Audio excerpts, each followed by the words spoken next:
Bueno,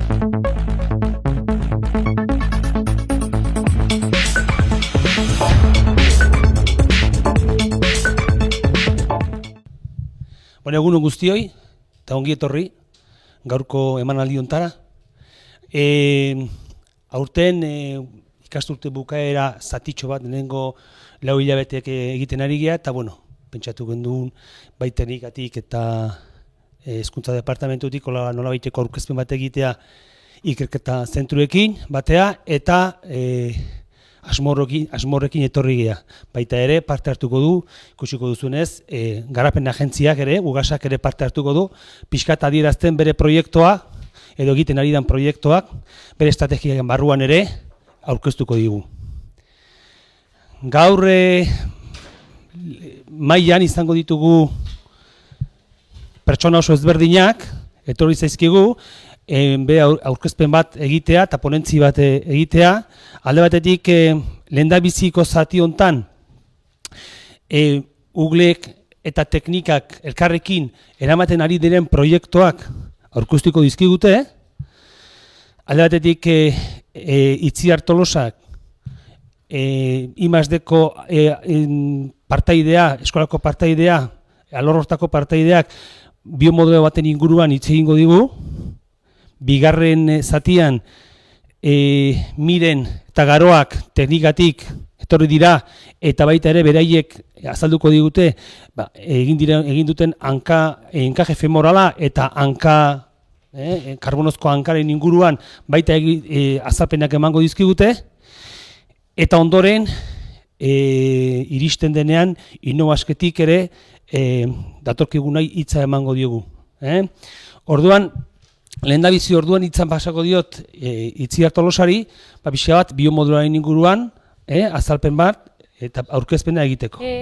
A algunos que estáis aquí os va a sonar el tema de los biomodelos, Agurtzane, y no sé, no veo ningún otro médico ahora mismo o rehabilitador, pero habrán algunos casos que igual me tienes que ayudar por temas técnicos, ¿vale?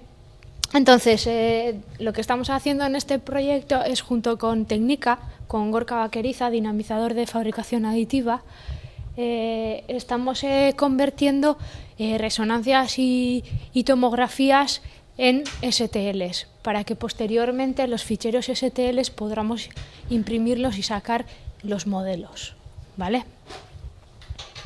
Entonces, lo que buscamos es que sea un proyecto multidisciplinar y colaborativo, porque vemos la necesidad de traumas, rehabilitadores, fisios, maxilofacial, porque por otra parte estamos los que somos ingenieros, y entre ambas disciplinas existe una comunicación no muy fluida. Entonces, el conocimiento que nos falta a los ingenieros de anatomía nos lo aportan ellos con los detalles y especificaciones para que nosotros podamos diseñar, ¿vale? Vale, esta va a ser el planteamiento de la jornada de hoy. Vamos a hacer una definición a la introducción de biomodelos, campo de aplicación, ventajas y desventajas, que son los CTs y los RMs, o sea, los DICOMs que vamos a utilizar en la reconstrucción del biomodelo, segmentación y reconstrucción, biomodelo de la patología, verificación por parte del equipo multidisciplinar, simulación de la cirugía, softwares utilizados, máquinas de fabricación aditiva, casos reales y propuestas de colaboración y agradecimientos, ¿vale? Antes de seguir para adelante, bueno, haceros saber por lo menos a los que sois de clase que Lorea va a participar y que es de agradecer su participación, ¿vale? Definición de biomodelo. Pues es la capacidad que tiene un equipo multidisciplinar investigador, toda la que sería la parte del hospital, ¿vale?, para poder definirnos a los ingenieros los requisitos que necesita para esa patología, para simular la cirugía, ¿vale? Entonces, el diseño y el desarrollo queda en mano de los ingenieros y de los ortopedas.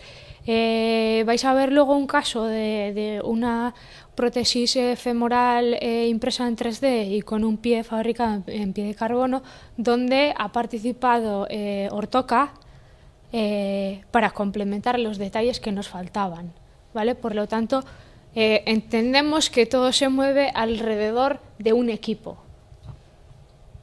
Vale, entonces participarán en las diferentes fases del proceso quirúrgico, la planificación, guiado intraoperatorio y seguimiento.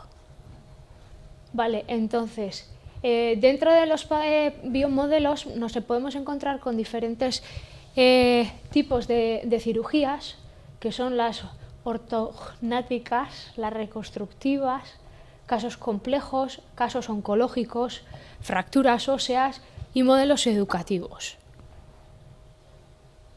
Vale. Para la toma de medidas, igual que hacíamos nosotros en clase para ortopedia, utilizar escáneres de bajo coste o alta gama, en este caso lo que se va a utilizar es una tomografía axial computerizada, o también se oye tomografía computerizada o simplemente escáner, ¿vale? Agurtane, si quieres aportar algo ahí, libre, resonancias magnéticas o imagen por resonancia magnética, ¿vale? A todos nos han hecho una resonancia, una tomografía. Sabéis cómo nos meten en el tubo y empieza eso a sacar un ruido súper agradable y agobiante, ¿vale? Y lo que hace es coger capa a capa. Imaginaros que yo tengo una fractura en el brazo y capa a capa va cogiendo imágenes radiográficas para posteriormente jugar con esas imágenes en función de la resolución que vayamos a tener o el espesor de capa que vayamos a tener, ¿vale? Pasa. Vale, entonces, tomografía axial computerizada o simplemente escáner o una técnica de imagen medida que utiliza radiación X para obtener cortes o secciones de objetos anatómicos con fines diagnósticos. Aquí, en la tomografía axial computerizada, tenemos el peligro de la radiación, ¿vale? Entonces, ese paciente va a obtener una radiación y en casos complejos hay que utilizar un líquido para hacer el contraste, en el que dicen que suele ser a veces peligroso. Entonces, lo que tiene es un tubo y un detector que giran respecto al paciente y la cama se mueve longitudinalmente para cubrir la superficie, ¿vale? Entonces, podemos tener espesores de capa o distancias mayores a 5 o menores a 5, ¿vale? Todo lo que sea menor a 5 va a tener siempre muchísima resolución más. Actualmente estamos trabajando en 1,2 milímetros de espesor de imagen, ¿vale? Vale. Y a partir de esta información podríamos obtener el modelo en 3D. Vale. DICOM y STLs. El DICOM es el formato que se utiliza actualmente en la mayoría de las máquinas de tomografía y resonancia magnética. Hay algunas máquinas antiguas que no exportan este formato y solo utilizan el formato que saca la máquina. Actualmente todo esto se está actualizando y todas las máquinas exportan en un fichero DICOM, ¿vale? Entonces, es el estándar reconocido mundialmente para el intercambio de imágenes médicas, pensado para su manejo, visualización, almacenamiento, impresión y transmisión, ¿vale? Entonces, lo que nos podemos encontrar aquí es que, dependiendo de la zona del cuerpo que tenemos, pues probablemente tengamos 500 imágenes. Y el ordenador tiene que ser capaz de procesar esas 500 imágenes, por lo tanto necesitamos ordenadores que sean muy potentes, ¿vale? Entonces, esos DICOMs que ha sacado el radiólogo llegarían a un centro como el nuestro y aquí lo que se comenzaría es el proceso de segmentación y reconstrucción de ese modelo, ¿vale? Vale, al principio nosotros vamos a importar un DICOM, pero vamos a tener opción, o en la mayoría de los softwares actualmente tienen la opción de exportar, de no exportar, perdón, ficheros STL, ¿vale? Entonces se ha hecho un estudio y se han valorado diferentes software. Campo de aplicación de los biomodelos. Vale, soporte a la decisión, simulación y planificación de la cirugía. Muchas veces los cirujanos, cuando vayan a hacer una operación y no tienen toda esta información, no son capaces, o les viene bien como ayuda, tener un biomodelo y trabajar respecto a ese biomodelo, ¿vale? Por ejemplo, por decir algo, tenemos aquí un caso de paciente y por decir algo, nosotros si tuviésemos las resonancias o las tomografías de John, podríamos saber pues el hueso dónde te queda, qué presiones te ejerce el encaje y de qué manera deberíamos de solucionar esa posición, ¿vale? Guiado intraoperatorio, fabricación de epítesis y diseño personalizado de implantes, entrenamiento y formación de cirujanos y representación para explicación de intervención a pacientes y familiares, sobre todo los últimos dos. Es necesario que el equipo multidisciplinar que exista entre el hospital y la ingeniería tenga un conocimiento mínimo para que nos podamos entender, ¿vale? Entonces, eso a raíz de varias reuniones lo vamos solucionando. La representación para explicación de intervención de pacientes a familiares, sobre todo cuando son operaciones a niños o aplicaciones complicadas, suele venir bien el que los padres o el propio paciente tenga el biomodelo en la mano y entienda qué es lo que se le va a hacer en esa operación, ¿vale? Porque muchas veces nos dicen y no entendemos la mitad. Vale. Ventajas de los biomodelos. Bueno, sirven para planificar las cirugías, toma de decisiones. Los biomodelos son una herramienta muy útil para enseñar la anatomía a los pacientes, creación de guías quirúrgicas para uso en quirófano, mejora en la comunicación del paciente. Y entre las ventajas de las imágenes DICOM de TC a MR, la diferencia se encuentra en que el TC es una prueba muchísimo más rápida de realizar y ofrece una nitidez muy buena, ¿vale? Y el TC se puede realizar si tienes un implante metálico en el cuerpo, ¿vale? El problema es que cuando se sacan las radiografías, todo lo que sea metálico sale con brillo, ¿vale? Entonces, igual que no salían los escaneados el año pasado, todo ese ruido que salía, aquí rebota todavía muchísimo más, ¿vale? Incluso salen rayas blancas totalmente que nos dificulta el diseño y la fabricación del biomodelo. Desventajas, pues el TC es menos sensible al movimiento de pacientes, ¿vale? El TC utiliza un contraste intravenoso que al utilizar rayos X se reciben dosis de radiación ionizante que a veces no son despreciables. En el examen por TC no quedan restos de radiación en el cuerpo, ¿vale? Y en el diseño de biomodelos saber distinguir bien los voxels correspondientes a la patología para no falsear el modelo. Hemos trabajado, a los alumnos por lo menos, hemos trabajado con ficheros STL. Sabemos que si cogemos un triángulo más o menos, las espesores van a ser diferentes en nuestros diseños, ¿vale? Aquí pasa exactamente lo mismo, pero estamos hablando de voxeles, ¿vale? Entonces, hay que estar seguro y contrastar con el equipo multidisciplinar médico si lo que hemos seleccionado está bien, porque al final lo que estamos haciendo es en una escala de grises seleccionar unidades Hounsfield para poder seleccionar cada voxel que corresponde a la patología. Segmentación y reconstrucción. Vale, entonces lo que vamos a importar nosotros en el programa van a ser un montón de imágenes. Entre todas esas imágenes vamos a tener siempre planos sagital, coronal y transversal. Una vez obtenido el pack, porque si nosotros tenemos 200 imágenes sueltas, necesitamos compactarlos, ¿vale? Entonces nos queda un fichero compacto en el que necesitamos segmentar. ¿Qué es segmentar? Es seleccionar en cada caso, ¿vale?, el área donde tenemos el tumor, ¿vale?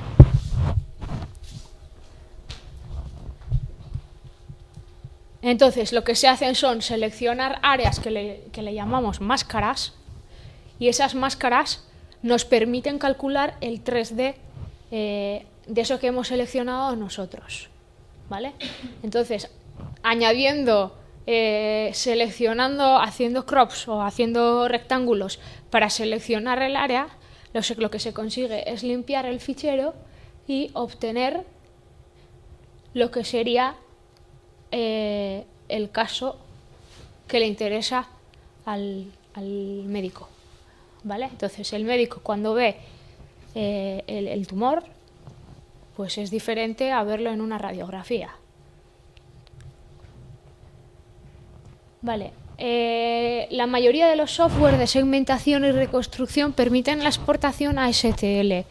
Hay muchos que dicen que son solo viewers, ¿vale? Entonces hay que tener cuidado a la hora de seleccionarlos.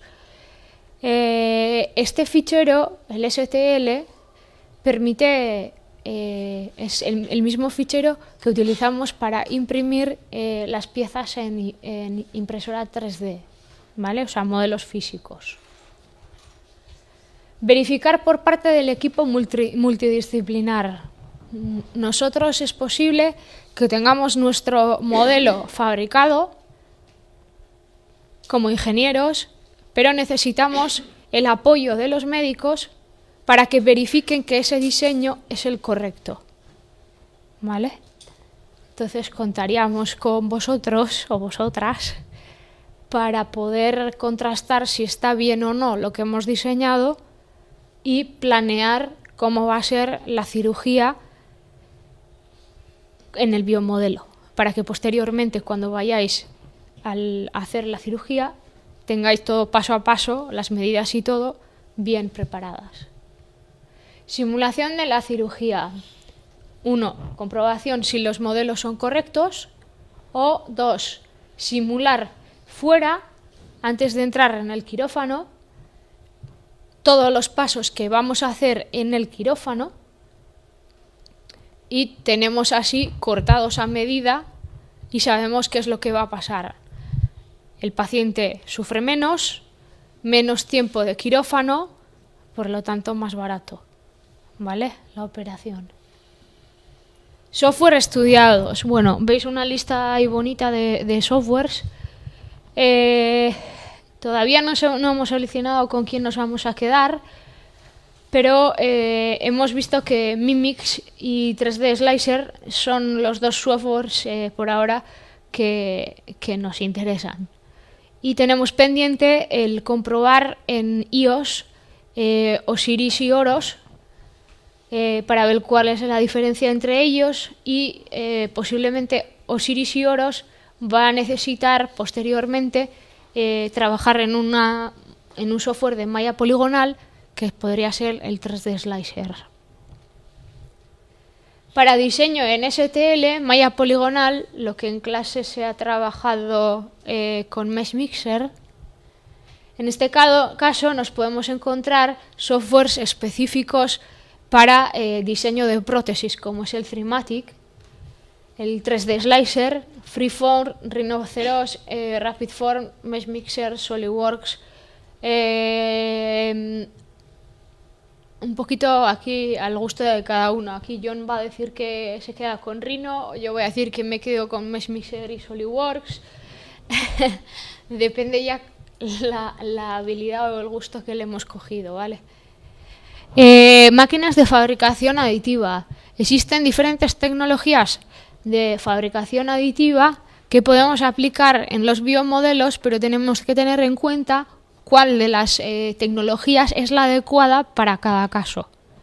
Entonces, el proceso FDM, Fused Deposition Modeling, es un proceso en el que lo que nosotros tenemos es una bobina de filamento, que luego iremos a la clase para que lo veáis, y lo que hace es el material se calienta en un extrusor y extruye capa a capa la geometría correspondiente a ese diseño.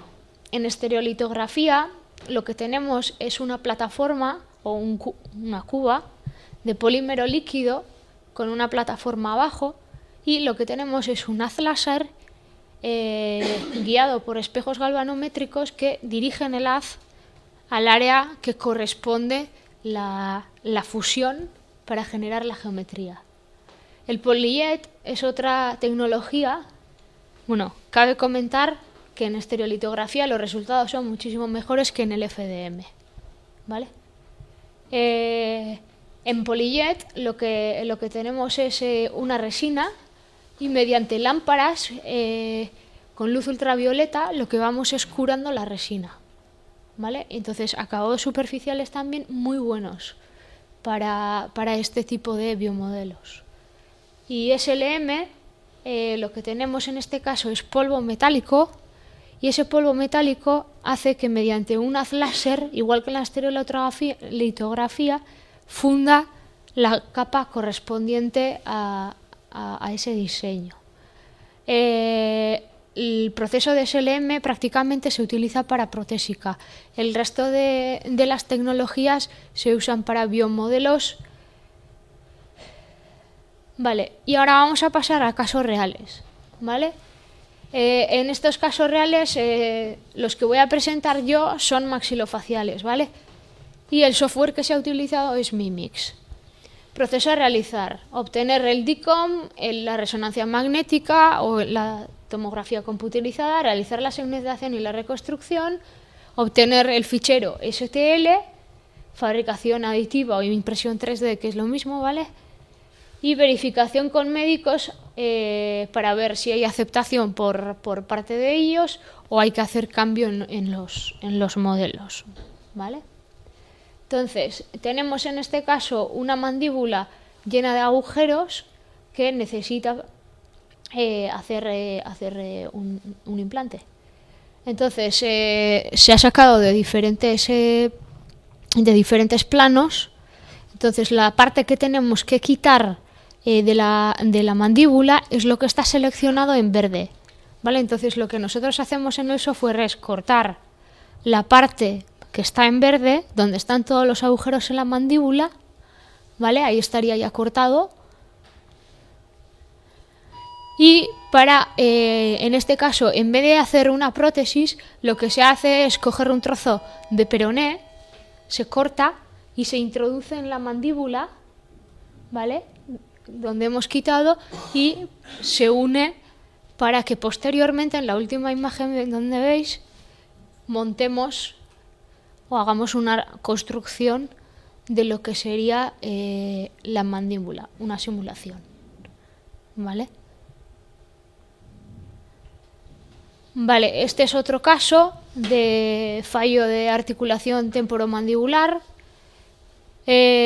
Dependiendo de los colores que salgan en la pantalla, no le hagáis caso, que eso lo voy cambiando yo según veo o no veo. Vale, entonces en este caso lo que tenemos es, veis aquí, en la articulación, como la apófisis candiolar está muchísimo más grande, tiene un agujero dentro y es necesario quitarlo. En este caso, a la parte izquierda se ve como de tener pequeño tenemos uno tremendo. ¿vale? En este caso solo nos pidieron hacer el biomodelo. Vale. Y lo que tenemos aquí es fallo porque tenemos el hueso malar mayor y la maxila superior mayor en este lado de la mandíbula, ¿vale? Mirando de arriba veríamos aquí como la mandíbula en ese lado es superior. Aquí también solo nos pidieron un biomodelo. Aquí tenemos un caso de una alumna nuestra que voy a invitarla a salir para que nos cuente un poquito su experiencia. Torri Lorea. A ver, mi caso, bueno, no recuerdo la primera vez que entré en la ortodoncia, o sea, en la consulta de la ortodoncia, porque bueno, mi hermano también tuvo que ser operado por maxilofacial y entonces a mí ya con 6-7 años ya pues me detectaron que la mandíbula me estaba creciendo demasiado, que digamos. Y bueno, nada, es que no sé cómo explicar. Bueno, intentaron evitar que el crecimiento de la mandíbula fuese, no sé cómo decir, que fuese avanzando mediante un montón de aparatos. Yo creo que he utilizado todos los aparatos que hay en la ortodoncia, tanto brackets, el casco, horrible por cierto, para ensanchar el paladar, bueno, de todo. Durante unos 10 años o así, pues usé aparatos, pero al final me dijeron que ya no había nada que hacer, así que eso, al quirófano directa. Y nada, me operaron hace 7 años.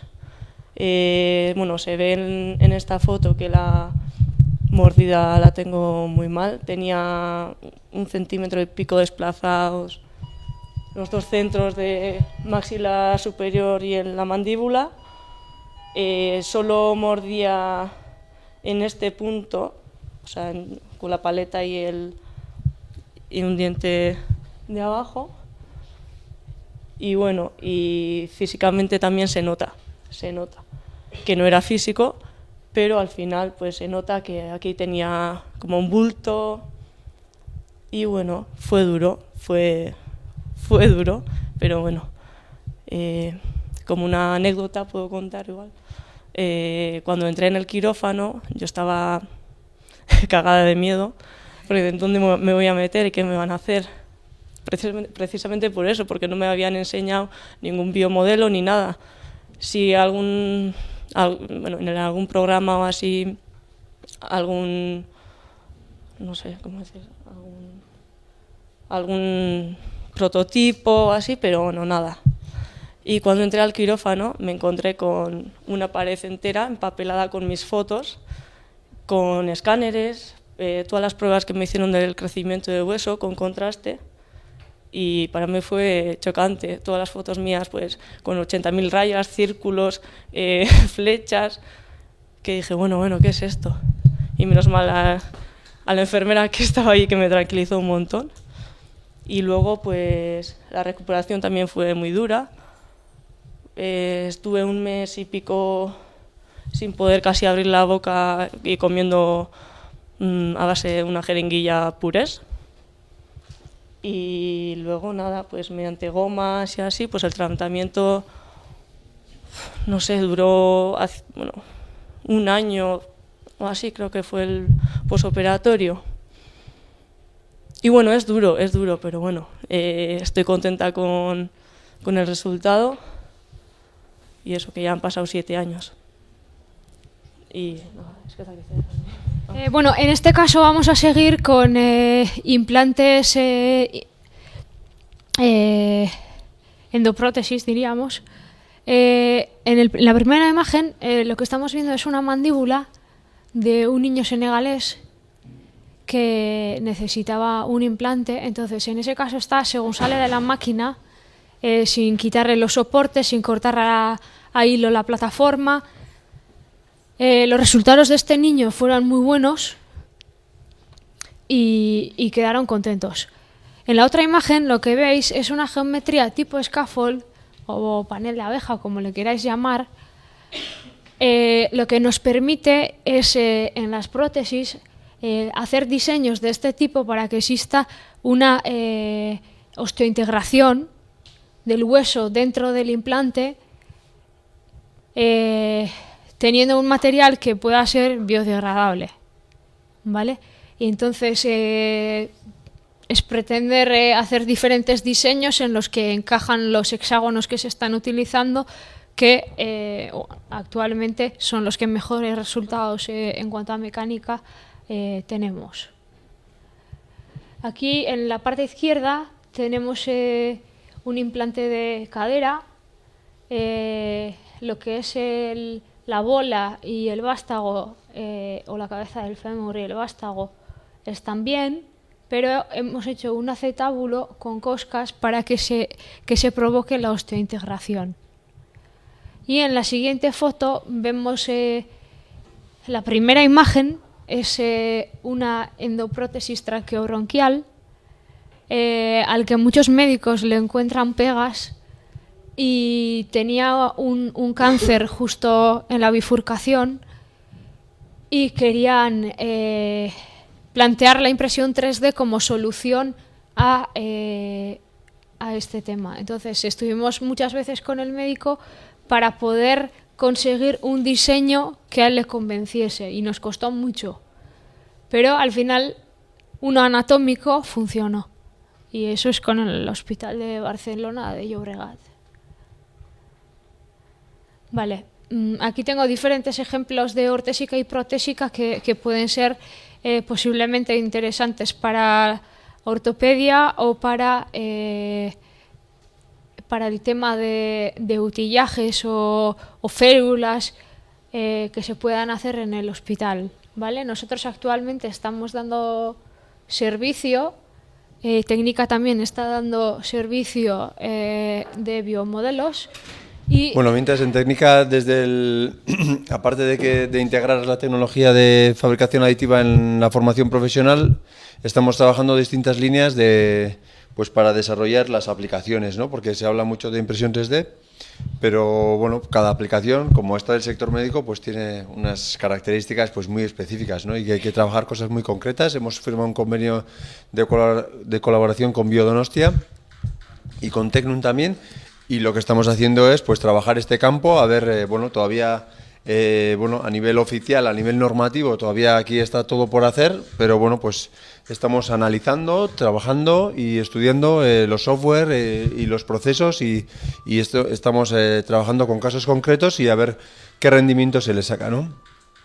Ahora estamos viendo después de ese acuerdo, pues la primera pieza con la que trabajamos era, bueno, un cáncer de tórax, y bueno, lo que hicieron con el vídeo va muy lento, igual le interesaría, no sé si se puede pasar para adelante,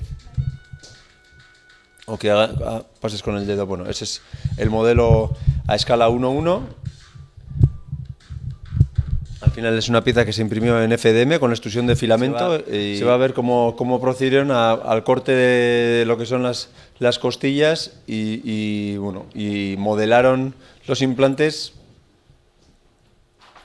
pues sobre el modelo, ¿no? Sobre el biomodelo, que luego nos dijo el cirujano que, bueno, pues que ahorraron 2 horas en la mesa de operaciones, y al final pues es un caso de éxito, por decir de alguna forma, bueno, pues que el paciente estuvo pues 2 horas menos en el quirófano. Pues lo que sabéis de eso, me imagino que es bastante tiempo.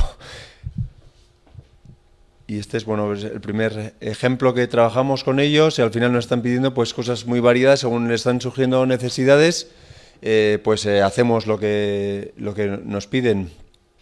Otro caso, si quieres, para el vídeo, y pon el del páncreas. También tenían otro caso que era un cáncer de páncreas, y querían analizar no tenían claro si la arteria estaba cogida o por el cáncer o no. Entonces hicimos varias pruebas de impresión con distintas tecnologías, utilizamos estereolitografía, hicimos cada uno de los distintos órganos impresos por separado, impresos todos juntos. Bueno, hicimos distintas pruebas para ver si conseguían pues adelantar, ¿no? o aprender del caso. Y luego, bueno, también otro ejemplo del que no tengo fotos ahora, pues hemos impreso tráqueas que querían que la tráquea tuviese, la tecnología PolyJet permite dar distintas durezas y lo que querían conseguir era que el modelo que consiguiésemos tuviese las mismas características a nivel flexibilidad, etcétera, dureza, que tiene una tráquea real. Y hemos hecho distintas pruebas con distintas durezas para bueno, conseguir eso, ¿no? Luego también ese tipo de parte de, bueno, mi lenguaje anatómico no es muy técnico, pero me explico. Tenían varias obstrucciones del conducto respiratorio entre la tráquea y los pulmones, y hemos hecho también varias impresiones con esas partes para ver también, para analizar pues cómo están esas obstrucciones y bueno, pues al final pues tener las piezas en la mano, así como los ingenieros mecánicos, esa es una ventaja de la que yo creo que tenemos todos, tener la pieza en la mano física que ves, lo tienes en la mano y ves así de esa forma mucho más claro que un Dicon, pues siempre es una ventaja, me imagino, para todos. Y bueno, eso es un poco, y bueno, desde el hospital y nosotros estamos muy contentos con esta colaboración porque bueno, hay muchas ganas de hacer cosas, de aprender y bueno, y esperamos hacer muchos proyectos este año. En técnica, bueno, como ha dicho Gorka, tenemos diferentes áreas de trabajo. Una es la de impresión 3D, en la que él participa. Yo estoy en el área de materiales no metálicos, entonces trabajo mucho con temas de materiales composites y colaboramos pues con los centros de formación profesional en los proyectos, ¿no? Y además de eso, pues para llevar a cabo estos proyectos solemos tener también a veces alumnos de carrera en práctica con nosotros, entonces, que es el caso de Garoa. Entonces, el objetivo de los proyectos para nosotros siempre es aprender cosas nuevas y didactificarlas y también colaborar con empresas o organismos o entes que hay en nuestro entorno para dar servicio. En este caso, hicimos un proyecto, el año pasado empezamos, que consistía en diseñar y simular una prótesis de correr. La idea surgió del proyecto fin de grado de Garoa. Nosotros lo que queríamos era trabajar un poco la simulación de materiales compuestos, es decir, de composites, y necesitábamos un ejemplo. Entonces, buscando ese ejemplo, pues a él se le ocurrió el diseñar y simular una prótesis de correr, y al tratarse de una prótesis, pues empezamos a colaborar también con Itziar, que ha sido parte importante de este proyecto. Entonces, ha sido un poco el trabajo de todos. Y además de eso, pues tuvimos la suerte de poder aplicar lo que estábamos haciendo en un paciente que conocíamos, que va a ser John, que estará aquí. Y bueno, y en el proyecto también ha tomado parte importante Gorka, porque nos ha fabricado parte de las piezas, y Iker también de Ortoca, que nos ha hecho realidad el poder utilizar esta prótesis. Vale, entonces, hecha esta introducción, pues daremos paso un poco a lo que es la presentación. Bueno, veremos un poco la introducción, un poco algunas definiciones de niveles de qué es una amputación, qué tipos de prótesis existen, etcétera, y nos centraremos en lo que es la prótesis de correr de tipo Flex Run, que es sobre la que hemos trabajado todo el aspecto de simulaciones, y explicaremos también cómo se ha fabricado un encaje por impresión 3D, cómo se ha montado la prótesis sobre ese encaje fabricado en 3D y también cómo hemos simulado y hemos llegado a poder fabricar un pie de correr en fibra de carbono. Inicialmente hicimos unas pruebas con uno comercial que nos dejaron y ahora ya hemos fabricado uno y la idea es probarla en un futuro no muy lejano. Sin más, es la definición de una amputación, pues la falta de un miembro. El prótesis es el producto externo que se utiliza para que pueda el paciente hablar. Bueno, diferentes niveles de amputación de miembro inferior tenéis ahí clasificadas.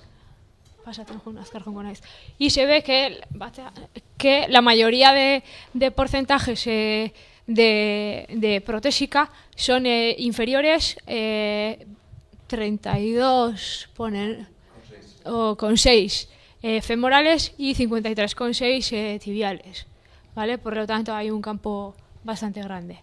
Amputaciones parciales de pie son los que tenéis ahí, amputaciones de dedos, seguimos oidal. Y tipos de prótesis. Según características estructurales, tenemos endoprótesis o exoprótesis y según el material constitutivo, convencionales o modulares. Pasa.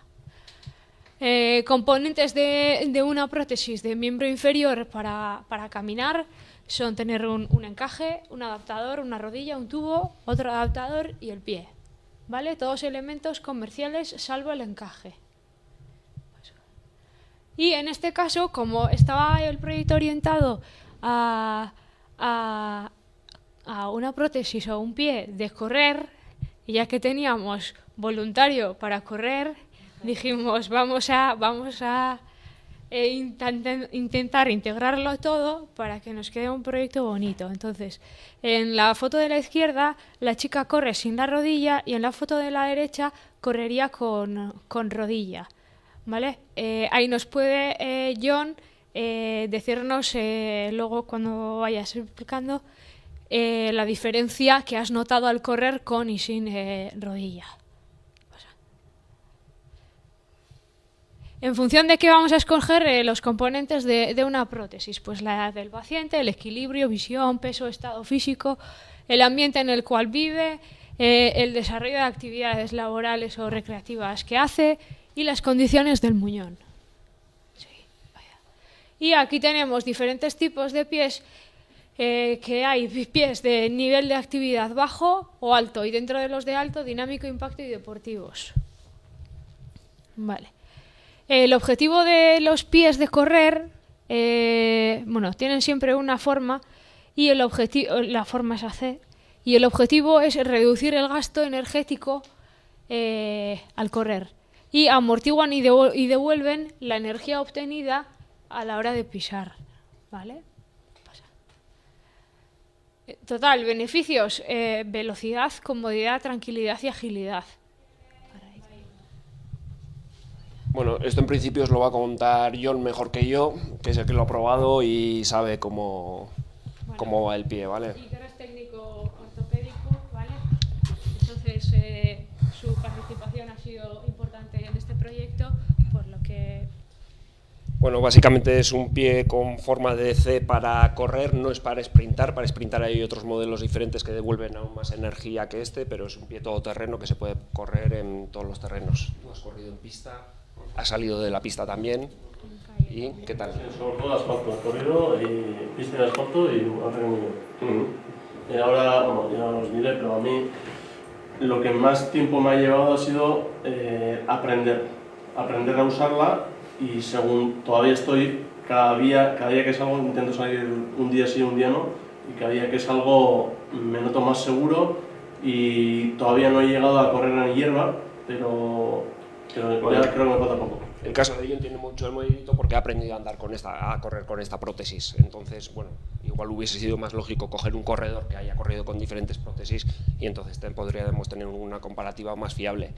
Pero el hecho de que John haya aprendido a correr con ello, pues también podemos hacerle un seguimiento y podemos ver cómo al principio y hasta dónde consigues llegar. Vale, pero en principio es un pie que acumula energía cuando se le mete peso y te devuelve la mayor energía posible a la hora de despegar. ¿Vale?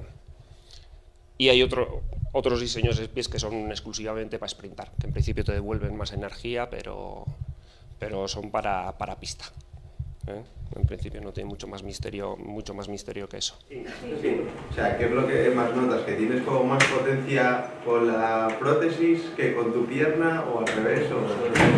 Es un bulo con una casa. Sí. Eso del doping mecánico... En principio yo creo que en ningún momento la tecnología todavía ha llegado a mejorar el cuerpo humano. Danos una pierna y te regalo esto. Sí. No, pero me refiero, tú a la hora de probarlo, digo, o sea, ¿notas que tienes más potencia en unas, te descompensas, es lo que te cuesta o...? La potencia, no sé decirte en qué porcentaje, pero un porcentaje mucho más alto, es la buena, es la que impulsa. Esta Sí he notado que la posición para correr tiene que ser vertical, o sea, una posición natural, porque al principio mi tendencia era a impulsarme con la buena y esta que fuese de paso, o sea, un momento de paso para volver a impulsarme, o sea, y ahora lo que sí ya según he ido mejorando, yo mismo me doy cuenta, pues pido que me graben o me miro en la sombra o tal, que cuanto más vertical voy, es decir, natural, y intento aprovechar el rebote que él mismo me da, pues es más compensado el cuerpo y bueno, manejo la velocidad con la velocidad de la rodilla. O sea, si yo quiero ir más rápido, lo que hago es aumentar el ritmo, no la fuerza. O sea, la fuerza es la que me da y lo que intento es aprovechar esa fuerza, pero sin duda, o sea, no llega a la altura de la buena. O sea, la pierna buena tiene muchísima más fuerza de lo que tiene esta. De todas formas, el caso que tú comentas igual es un caso tibial que es más comparable que el caso femoral. Las deficiencias de un caso femoral son mucho mayores que las de un tibial. Un tibial puede probar un pie exclusivamente, John tiene que probar la combinación del pie con la rodilla. ¿Vale? Ahí entra en juego la rodilla, entonces tampoco te puede sacar conclusiones concretas sobre solo el pie. Eso te lo podría dar, por ejemplo, un tibial. No sé si te he contestado a la pregunta. Sí. O sea, yo lo que veo es que, por lo que me dices, sí que, o sea, tienes que intentar ir haciendo un paso natural, sí, aunque tú sigas notando que con tu pierna buena es la que tenga más potencia. Eso es. Pero eso es. Sí, o sea que más o menos sí que se está aproximando a una compensación de las dos. Sí, intento llevar un movimiento lo más natural posible porque siento que es donde mejor voy, pero siempre la fuerza, de alguna forma, esta tiene que ir reducida. Para que vaya compensado, la buena tiene que ir reducida. Porque si la buena da lo que tiene, ya se descompensa. Sí, luego hay que tener en cuenta que la pierna sana tiene músculos que te dan potencia y te dan fuerza. La pierna no te va a dar fuerza, al final te devuelve la energía que tú le metes, nunca te va a devolver más energía de la que le estás metiendo por peso. Entonces le metes mucho peso y mucha fuerza y te devuelve mucha energía, pero nunca más en lo que le estás metiendo por peso. Y la pierna buena, pues la musculatura, cuanto más musculatura tengas, pues más fuerza tienes y más potencia tienes. Bueno, básicamente lo que vamos a hacer es vamos a quitar un encaje que se rompió y vamos a montar otro que hemos hecho más resistente. Los encajes aún están en prueba. Este en concreto está con una pasta pegado, esto habría que reforzar. De hecho lo reforzamos con fibra de vidrio, pero si quisiésemos hacer un encaje definitivo en impresión 3D, tendríamos que tener en cuenta de que este adaptador lo ideal sería que fuese integrado dentro de la impresión. Y para la válvula también, si la misma impresión nos deja el agujerito hecho, puede ser una gozada. Bueno, pues yo os voy a hablar un poquito sobre la simulación, el trabajo que hemos hecho mediante el programa de simulación y un poquito lo que es la fabricación, porque hemos fabricado esa misma pieza que nos dejó Sur, pues la hemos intentado fabricar mediante nuestros medios. Y bueno, pues eso, pues lo que han dicho ellos, se pretende analizar el comportamiento mecánico de una prótesis de correr, pues basada en ese modelo. Entonces, el pie está basado en un apilado de láminas de fibra de carbono. Lo que es la parte que soporta las cargas más sería lo que es la fibra, y lo que hace de matriz sería una resina que es una resina epoxi.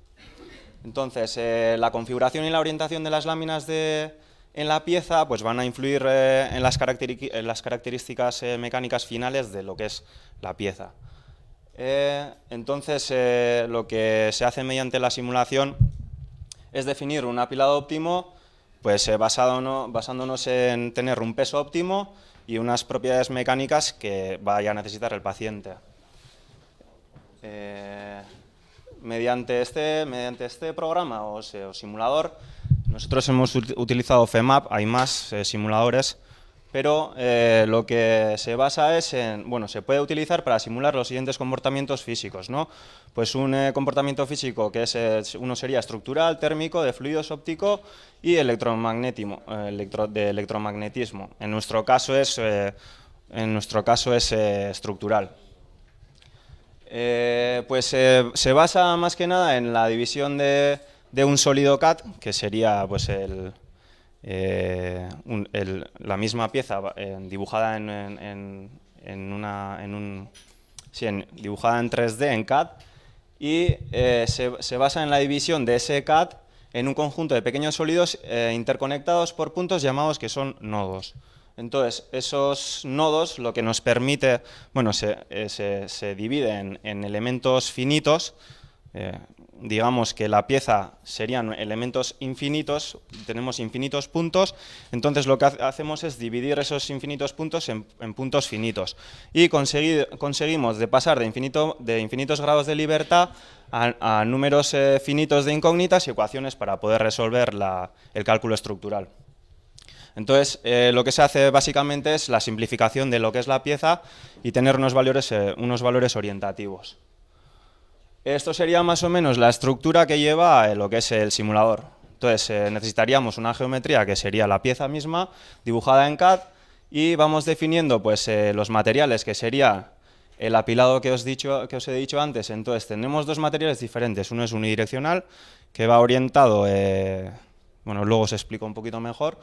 Un material sería unidireccional, perdonad, y el otro sería woven, que sería un tejido, es como si fuese un tejido de ropa, pues bueno, más o menos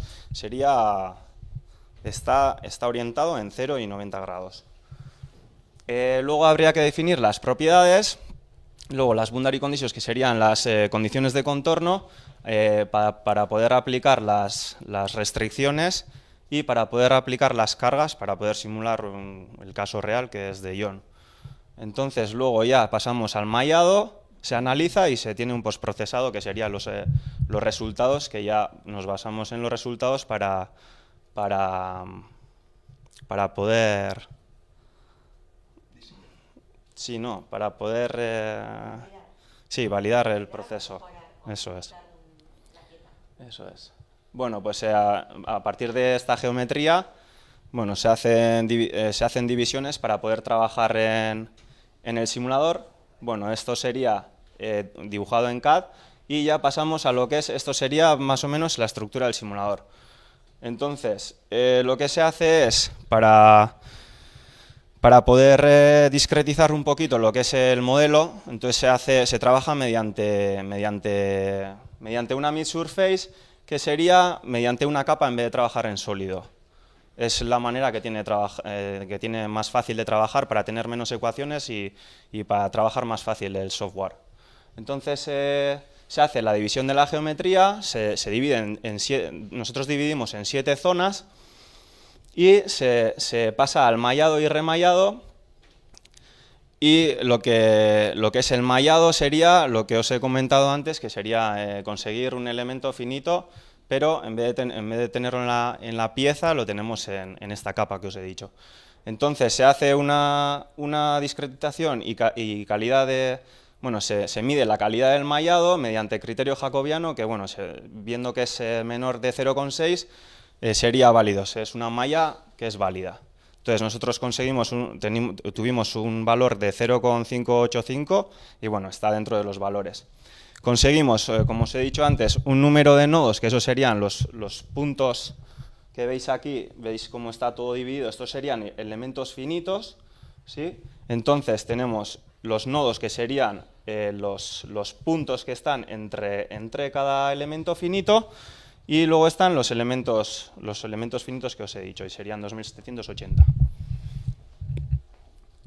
El material, como he dicho antes, pues es de fibra de carbono con resina epoxi, entonces influye en las propiedades finales de la pieza, ¿sí? Entonces pues habría que elegir un tipo de carbono, un tipo de resina, el número de capas, orientación de refuerzo de capa en capa y proceso de fabricación. Pues habría que trabajar un poquito en todo eso para conseguir una pieza válida. Vale, los dos materiales utilizados, pues lo que os he dicho, son esos dos, pero hay diferentes maneras de trabajar. Entonces nosotros hemos trabajado mediante material pre-preg, que sería ya lo que es el fabricante, te da la fibra, lo que es la tela ya preimpregnada con la resina epoxi. Entonces a eso luego Bueno, más adelante veremos un poquito mejor. Esta sería la ficha técnica, las características mecánicas de cada material. Y esto ya sería un poquito, ya entrando en el material, pues teniendo la ficha técnica, pues bueno, habría que meter todos esos valores en lo que te pide en el simulador, ¿sí? Como os he dicho antes, la orientación de las fibras es muy importante, entonces se crea mediante esas orientaciones, se crean diferentes apilados de capas. Bueno, aquí vemos, como os he dicho antes, tenemos 7 zonas.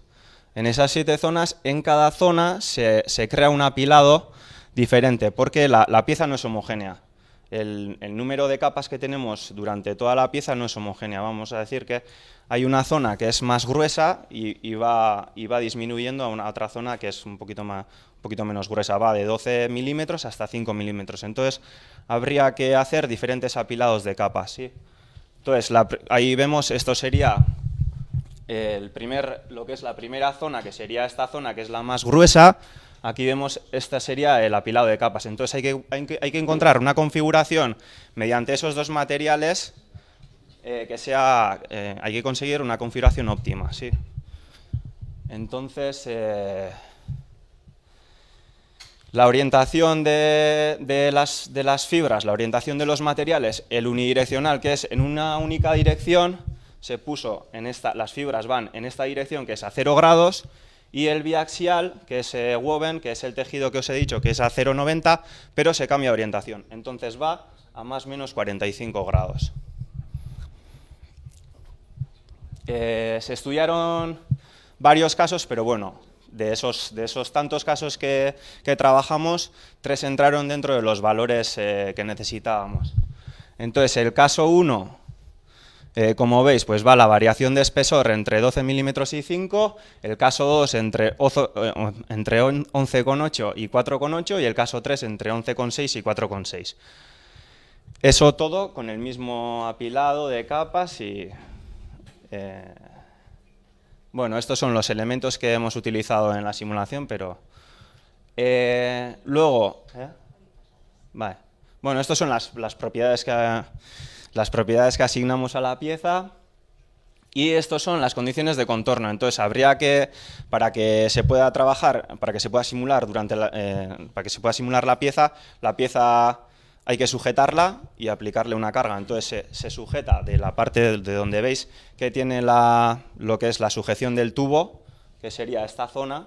La prótesis tiene esta forma. Entonces, aquí se hace una sujeción rígida y se hace una carga uniformemente distribuida, que sería el peso de John, que serían 65 kilos, entonces se hace una carga distribuida verticalmente y se simula. Vale. Estos son ya, una vez tenemos ya las propiedades asignadas, pues se asignan ya a lo que es al sólido entero, ¿sí? Estos son los cálculos de frecuencia.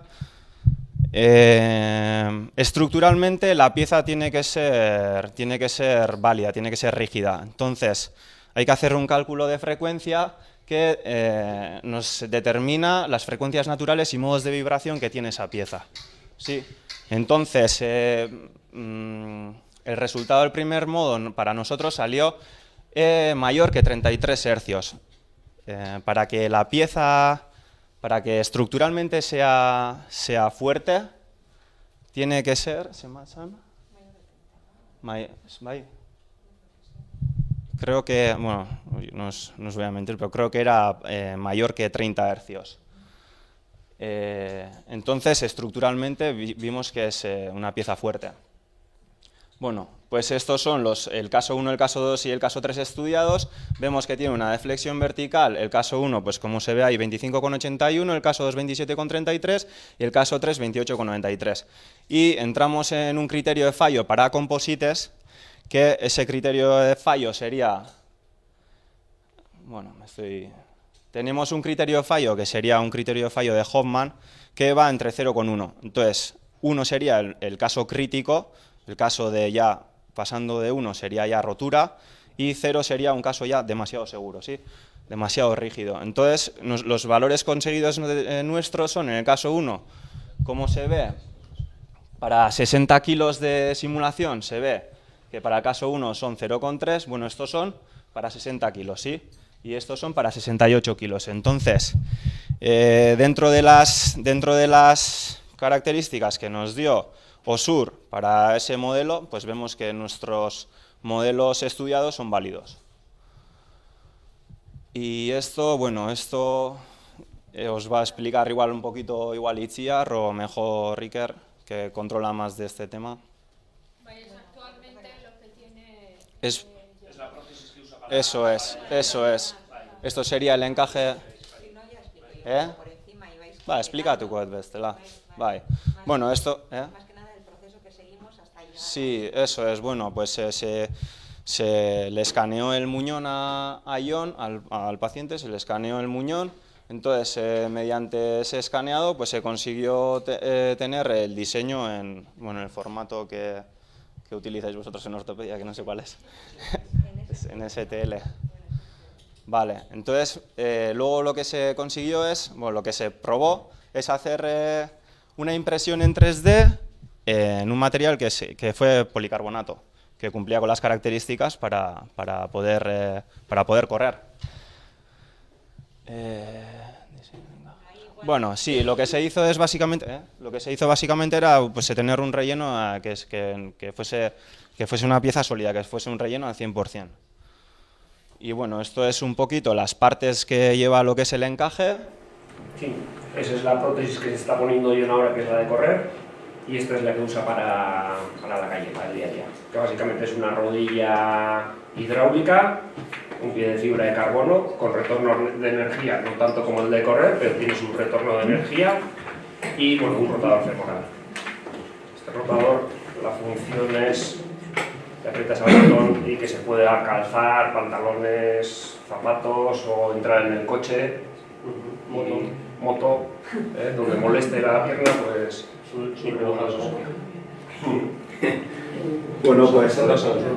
Bueno, pues estas son las características del montaje, bueno, las instrucciones de montaje, vamos a decir, que bueno, es lo que estáis haciendo ahora. Y la alineación es muy importante, lo que veíais ahí, la raya láser es en qué posición tiene que ir la pierna, que es muy importante, ¿vale? Para eso tenemos los juegos adaptadores que podemos jugar y variar en qué posición queda la prótesis. Vale. Y claro, me ha costado, el cerro luego. Me ha costado bastante tiempo y mucho ensayo-error hasta llegar a la posición. Iker me había dicho pues eso, que fuera jugando, él me puso según su criterio, pero que tendría que hacer reajustes. Entonces, me ha llevado en la fase de aprendizaje, una cosa que me ha llevado mucho tiempo ha sido esa, entre que yo no sabía si hacía bien o hacía mal, y luego no sabía si estaba del todo en mi posición o no. Entonces, ir tanteando y todos los días moviendo para aquí, moviendo para allá, según la sensación que tenía, hacía un cambio. Entonces, si sentía que iba mejor, y si sentía que iba peor, vuelta para atrás. Y me ha costado bastante encontrar la posición. Ahora, claro, como hemos desmontado el viejo para poner el nuevo, pues las de abajo se mantienen, pero el de arriba, el ángulo de arriba, lo acabamos de... Lo hemos intentado copiar. Ahora vamos a comprobar si lo hemos copiado bien o si hay que hacer algún pequeño ajuste. El tema es que 1 milímetro de diferencia y se nota mucho.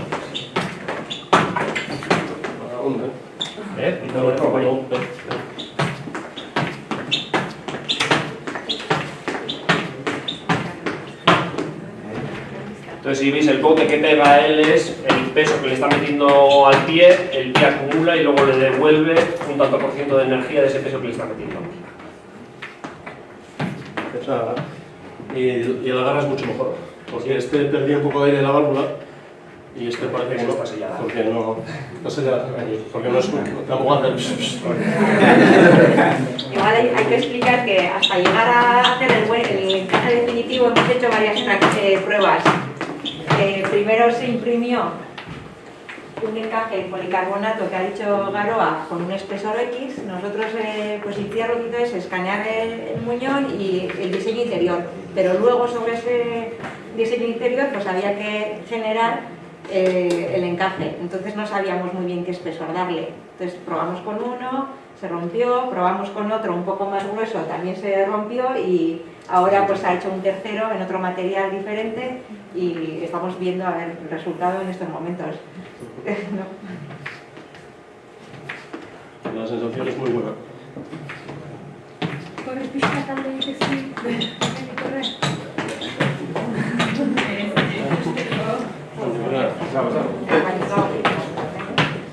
Como os he dicho, mi tendencia natural es de impulsarme, o sea, me cuesta mucho que empecé a correr. Bueno, esto sería un trote muy lento, voy más rápido que eso, pero sería... Pues yo puedo hacerlo, voy a exagerar, tirando de la buena, que sería algo así, voy con más saltos, o puedo hacerlo, que es lo que me preguntabas antes. Y la buena, me doy cuenta que la buena es esta. Aunque en un principio me cuesta más, ya cuando voy entrando en calor, voy cogiendo velocidad, pero con la columna vertical. Y no, voy a exagerar otra vez, no haciéndolo así. Es la tentación, porque la que tiene fuerza es esta. Qué miedo me estás dando con el adaptador sin reforzar.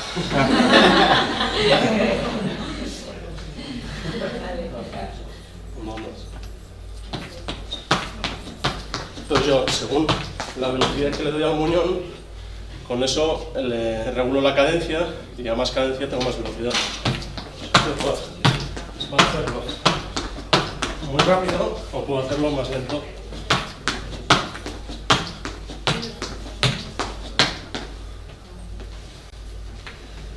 Bueno, en este punto más o menos ya hemos comprobado que el adaptador está en su sitio y no queremos cambiarlo de sitio, entonces lo primero sería ponerle un poco de fibra de vidrio, reforzar eso para que yo lo pudiese probar bien.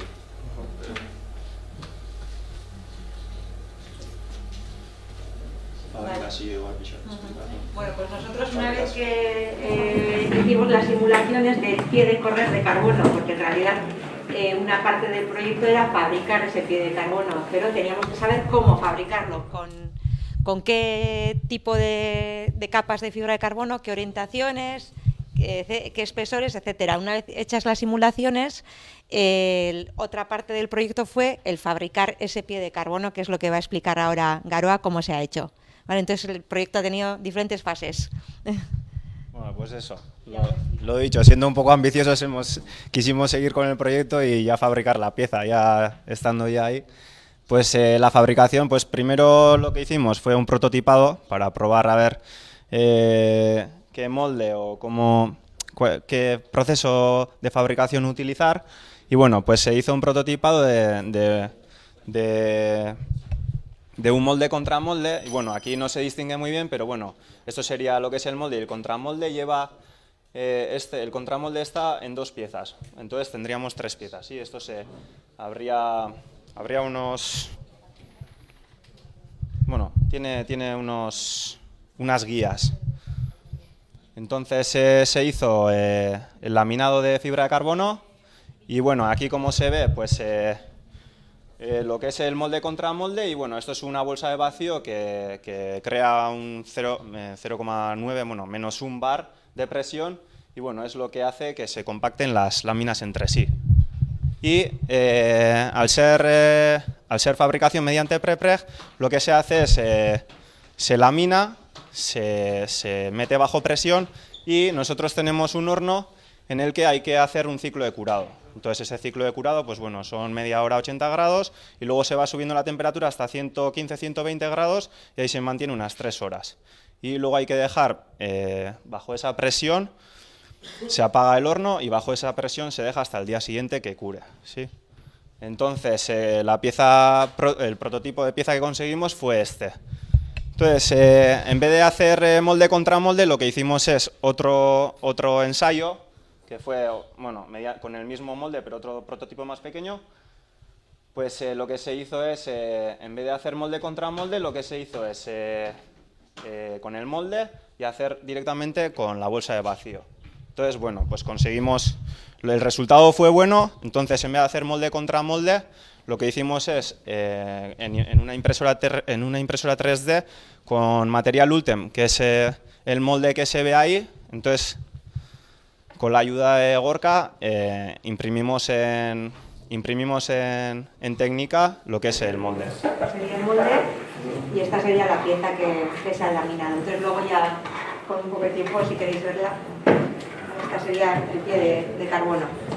Entonces, esta es la configuración que conseguimos en la simulación. Entonces, basándonos en la simulación, pues conseguimos, intentamos fabricar de ese modo. Entonces, esta es la configuración que conseguimos. Ahí se ven los apilados de capas, las azules son un tipo de material y las rojas son otro tipo de material, que son los anteriores, los que he dicho anteriormente. Entonces, se hicieron para diferentes, como aquí se ve, cada capa tiene una largura diferente porque la sección no es homogénea. Entonces, lo que se hicieron es diferentes plantillas para cortar lo que es el carbono. Entonces hay que darle un desmoldeante al molde para que luego se pueda desmoldear la pieza. Con esas plantillas conseguidas lo que se hizo es, esto es el carbono unidireccional y esto es el woven. Entonces lo que se hace es cortar cada una en su dirección, esta en la dirección de la fibra, que sería la dirección de la fibra, sería en este sentido, y esto, como os he dicho, a más o menos 45, entonces hay que hacer la diagonal. Lo que se fue es, ahí se ve todo lo que es la configuración cortada ya de las láminas, pues todas esas láminas son las que están aquí colocadas y se van colocando en su orden en el molde, ¿sí? Bueno, aquí se ve, pues ya una vez ya colocadas todas las capas, y se le pone un material que es Peel Play, que es un material para poder luego deslaminar, para poder desmoldear. Entonces se mete en una bolsa de vacío, como anteriormente os he dicho con el prototipo, y nada, pues lo metimos al horno con el mismo ciclo de curado, y nada, pues esta es la pieza conseguida, y bueno, pues es bastante real y pues bastante lograda. Lo que puede ayudar tranquilamente. Luego, me ha parecido muy interesante lo de los biomodelos, porque claro, sobre todo en el que aparecía, como dices, la circulación, lo que aparecía el sistema circulatorio, porque a veces es lo complicado. La imagen tridimensional te la da muchas veces por los programas, ¿no? El radiólogo tiene el programa, te da. Pero lo que ocurre en la cirugía, el problema muchas veces es el sangrado. Entonces, claro, el poder evitar esos grandes vasos o nervios importantes que puedan crear una iatrogenia, que es decir, efectos no deseados en esa intervención, aunque quieras limpiar muy bien la zona y quitar la tumoración, pero claro, ahí hay otros riesgos que hay que evitar. No es como hemos visto ahí, que iba cortando las costillas de arriba a abajo. En la cirugía generalmente tienes que evitar esas estructuras importantes, y visualizar la vascularización me ha parecido, me imagino que para el cirujano, muy útil. O el poder tener en la mano como una pieza mecánica, pues eso me imagino que sí. Bueno, ellos nos dicen que bueno, a veces es necesario o interesante tener la pieza en la mano, o a veces simplemente con tener el modelo en 3D, que lo puedas visualizar en una pantalla, a veces en algunos casos es suficiente. Sí, en otros casos será mejor tenerla en la mano. Como has dicho, ¿no? Un tumor de páncreas que tenían duda de si afectaba el vaso, ¿no? Pues yo imagino que tendrá muchísima utilidad, porque ya de por sí los pequeños vasos van sangrando, tienen que ir haciendo la incisión y coagulando para ir viendo, porque muchas veces el campo no es tan claro, tienen que ir un poquito ahí coagulando, limpiando para ver el fondo. Bueno, que pienso que eso sí que puede ser muy útil. Luego, respecto a la demostración aquí con la prótesis de la fibra de carbono y tal, bueno, en principio, como has dicho, el proyecto era muy ambicioso y yo creo que sí, porque, claro, estamos ya buscando un rendimiento altísimo a estos materiales. Para nosotros, en la práctica diaria, pues como sabe Agustane, pues no es así, no estamos a ese nivel, porque muchas veces, aunque viendo con la media de edad, pues claro, en la estadística que habéis sacado también pues habéis puesto las tibiales son más frecuentes en jóvenes, pero las amputaciones, la mayoría son en gente mayor. Los problemas suelen ser, la etiología suele ser vascular, por problema cardiovascular. Si se asocia la arteriopatía por tabaco, pues igual algo más jóvenes, pero si no, generalmente es gente con problemas de estabilidad, aparte de la amputación, que muchas veces es muy alta, a nivel femoral alto, pues luego es gente que encima si tiene ese riesgo cardiovascular es pues porque ha caminado poco, ha comido bien, entonces el equilibrio no lo tiene muy bien y no buscamos este tipo de prótesis. Muchas veces hay que buscarles rodillas rígidas para que no se caigan, algo que les dé estabilidad, algún pie igual de estos de fibra de carbono que le dé algo de energía, pero tampoco mucho porque si les da mucho impulso se caen. Entonces, claro, la práctica aérea nuestra es como mucho menos ambiciosa, que caminen, que no se caigan, pero bueno, esta investigación pues me parece también que todo lo que se pueda mejorar ya a este nivel tan alto ayudará a las personas que igual no están tan incapacitadas, pero quieren dar un paseo, no igual en la cima de la montaña, pero un paseo sin salirse un poquito de lo que es el terreno llano. Lo que se avance en esto ayudará también a gente con una vida, una actividad intermedia, no el que quiere correr como él, que bueno, me ha parecido que la controlas ya muy bien. Pero puede ayudar sí, a gente que está ahí en el medio, no es la persona que está más inestable, que justo pueda caminar. Sí, bueno, o sea que bueno, muy interesante y gracias por la invitación. Y bueno, pues nada, y cualquier cosa o por mediación de Xavi que podéis contactar con nosotras. Vale. Bueno, yo os voy a explicar así brevemente un poquito cuál ha sido la apuesta de esta mancomunidad y de la Agencia de Desarrollo en el ámbito más bien hemos utilizado el ámbito de la ortoprotésica y rehabilitación robótica en nuestra apuesta como sector, ¿no?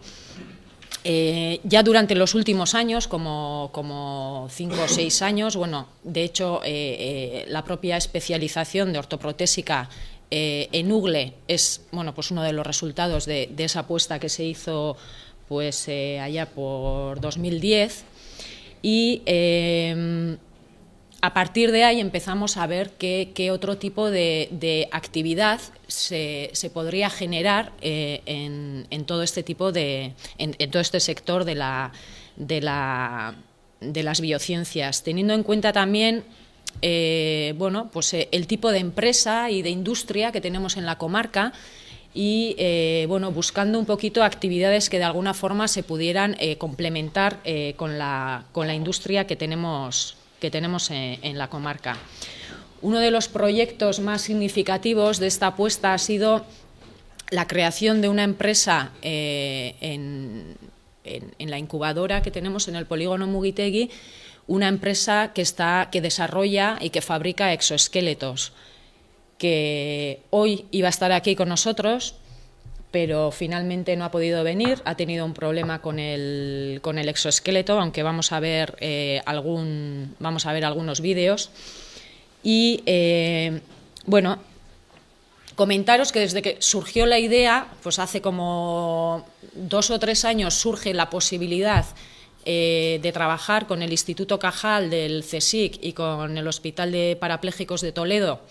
El hecho de, habiendo un desarrollo tecnológico como había en torno a los exoesqueletos, el poder industrializar esa idea, el poder llevarla a una empresa y pues empezar con la fabricación de exoesqueletos, ¿no? Teniendo en cuenta que en Europa todavía no hay ninguna empresa que fabrique exoesqueletos, a nivel mundial hay 5 empresas.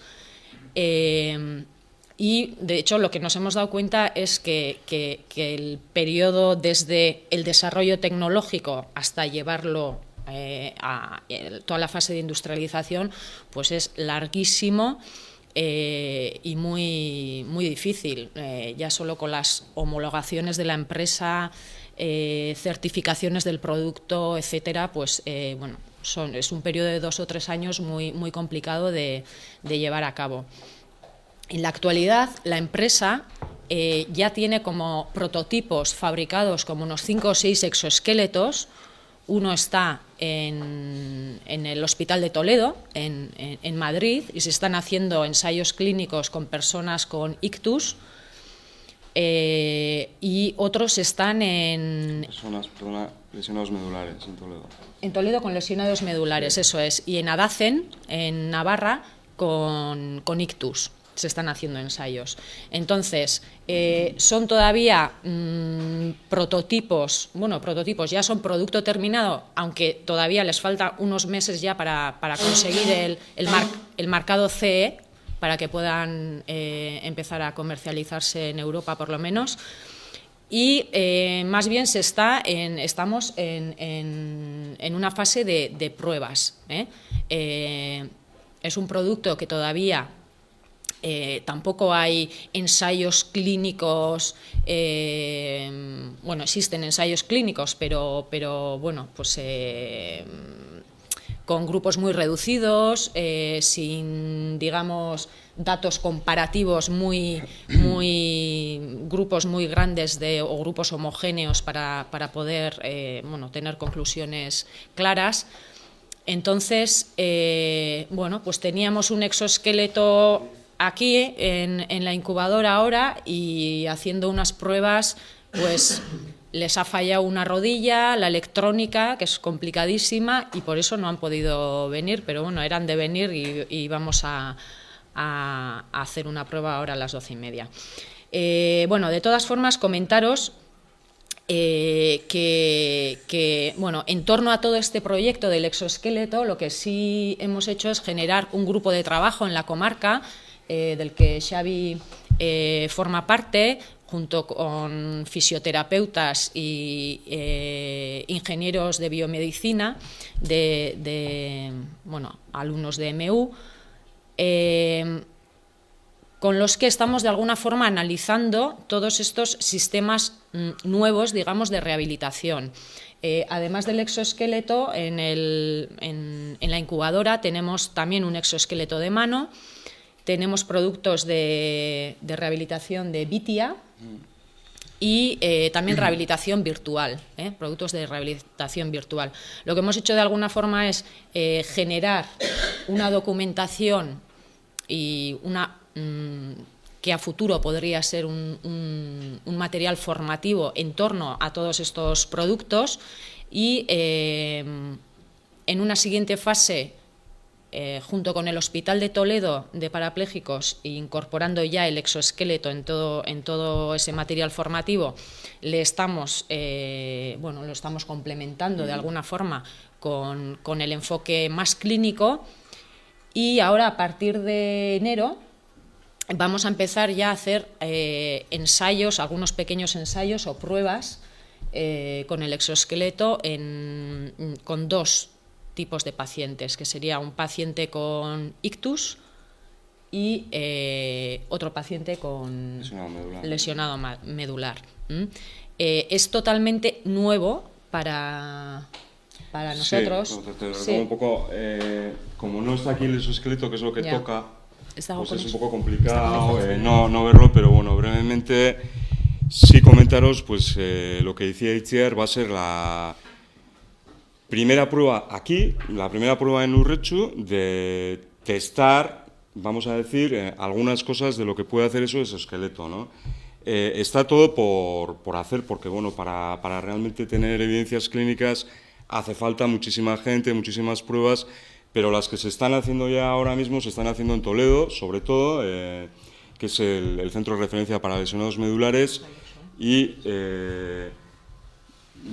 si queréis luego lo vemos, para no... en definitiva yo creo que la novedad es que se haya podido formar un grupo de trabajo aquí en Urretxu, donde se pueda probar el exoesqueleto, ¿no? Entonces, en enero, como os decía Itziar, se han elegido dos pacientes. Lo que estáis viendo es una persona que no ha tenido ningún problema, ¿no? Es como si me pongo yo el exoesqueleto, ¿no? Entonces, es un vídeo que cuando lo vimos, las dos compañeras que están conmigo, las dos fisios y yo, pues decimos, qué bonito, ¿no? Pero es que yo me pongo el exoesqueleto y el exoesqueleto pues me lleva, ¿no? La realidad con los pacientes que han sufrido un ictus y tienen una afectación como el caso de la persona que vamos a probar, ¿no? En la parte izquierda, o el lesionado medular con el que vamos a poder trabajar, pues es muy diferente, ¿no? Entonces, se van a iniciar en enero esas pruebas. No están aquí las fisios para deciros exactamente a Urtzane qué tipo de cosas se quieren contrastar, pero son muy diferentes. En el caso de de la persona que sufrió el ictus, lo que se pretende es ver si la cometida de talón en la marcha, vamos a decir, humana normal, ¿no?, que estudiamos aquí todos los que hemos estado estudiando ortoprotésica, si se puede mejorar, porque la pisada, pues, después de sufrir ese ictus no es la correcta. Entonces vamos a ver si el exoesqueleto, que sigue una pauta, o sea, el exoesqueleto lo que hace es obligar a andar de una manera normal a esa persona, pues si se puede conseguir después de 30 sesiones, que es lo que vamos a realizar, se mejora algo, ¿no? Básicamente es lo que vamos a hacer con el exoesqueleto, con esa persona. Luego, con el lesionado medular es toda una incógnita porque es una lesión muy alta, es una lesión de 2 de 3. Nos hubiera gustado buscar algo más bajo, una lesión lumbar. Es incompleta su lesión y es lo que se busca, ¿no? Un poco con este tipo de exoesqueleto.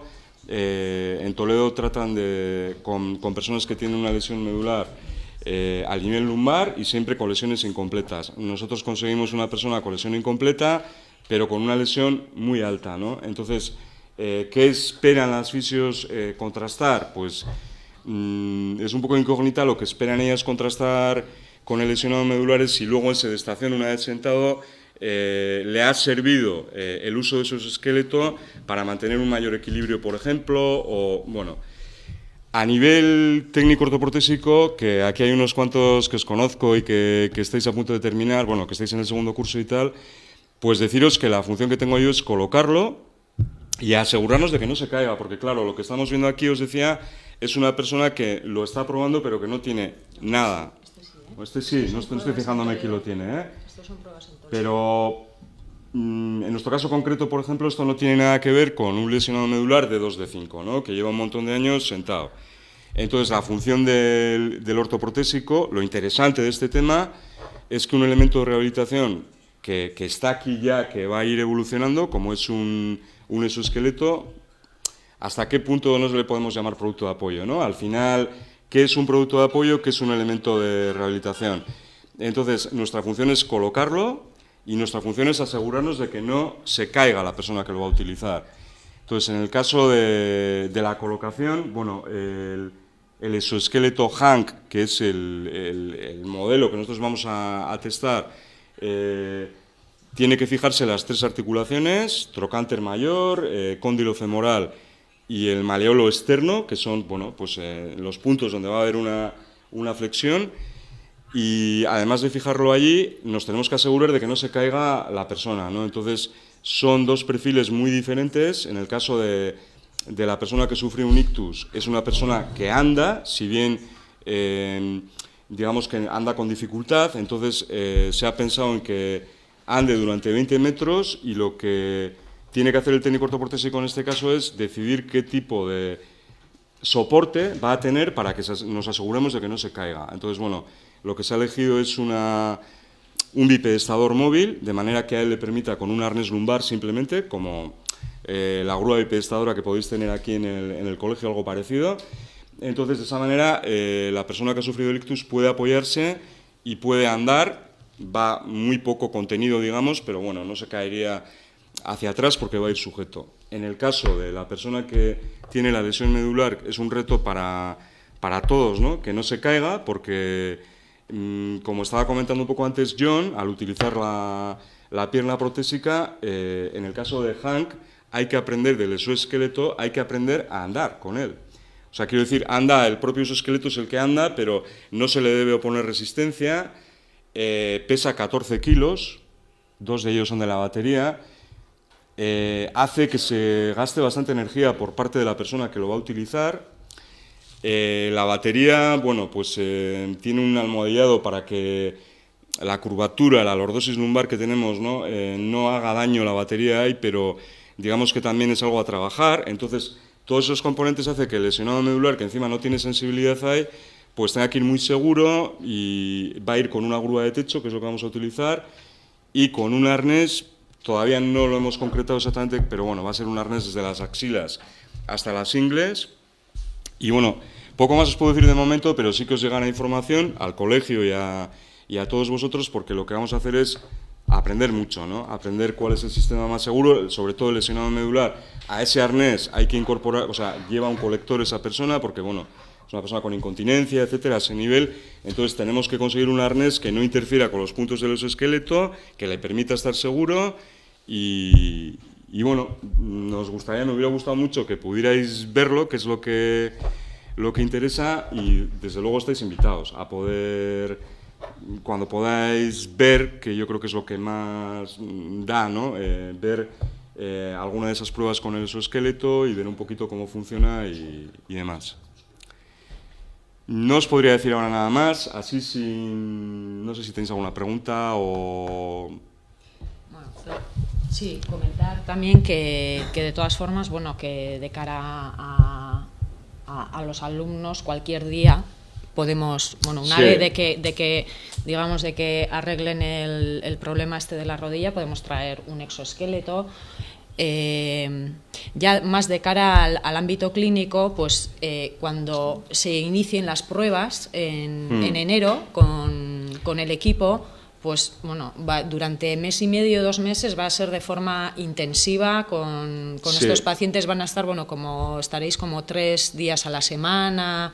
Nosotros ahora lo que estamos haciendo, lo que vamos a hacer primero es una prueba con los arneses, porque antes de ponerse los esqueletos hay que asegurarnos bien de que estén, la prioridad es que no se caigan, que no haya ningún problema. Y luego, por lo demás, hablando mucho con los ingenieros, porque sí es cierto que no hablamos el mismo lenguaje. Entonces, en fin, nos está costando bastante. Nosotros tenemos que aprender bastantes cosas técnicas que no tenemos ni idea, pero a su vez, más o menos aquí, más o menos allá, la parte y tal, cuando nosotros necesitamos saber exactamente el punto, ¿no? Y tal, pues eso, ¿no? Entonces, bueno...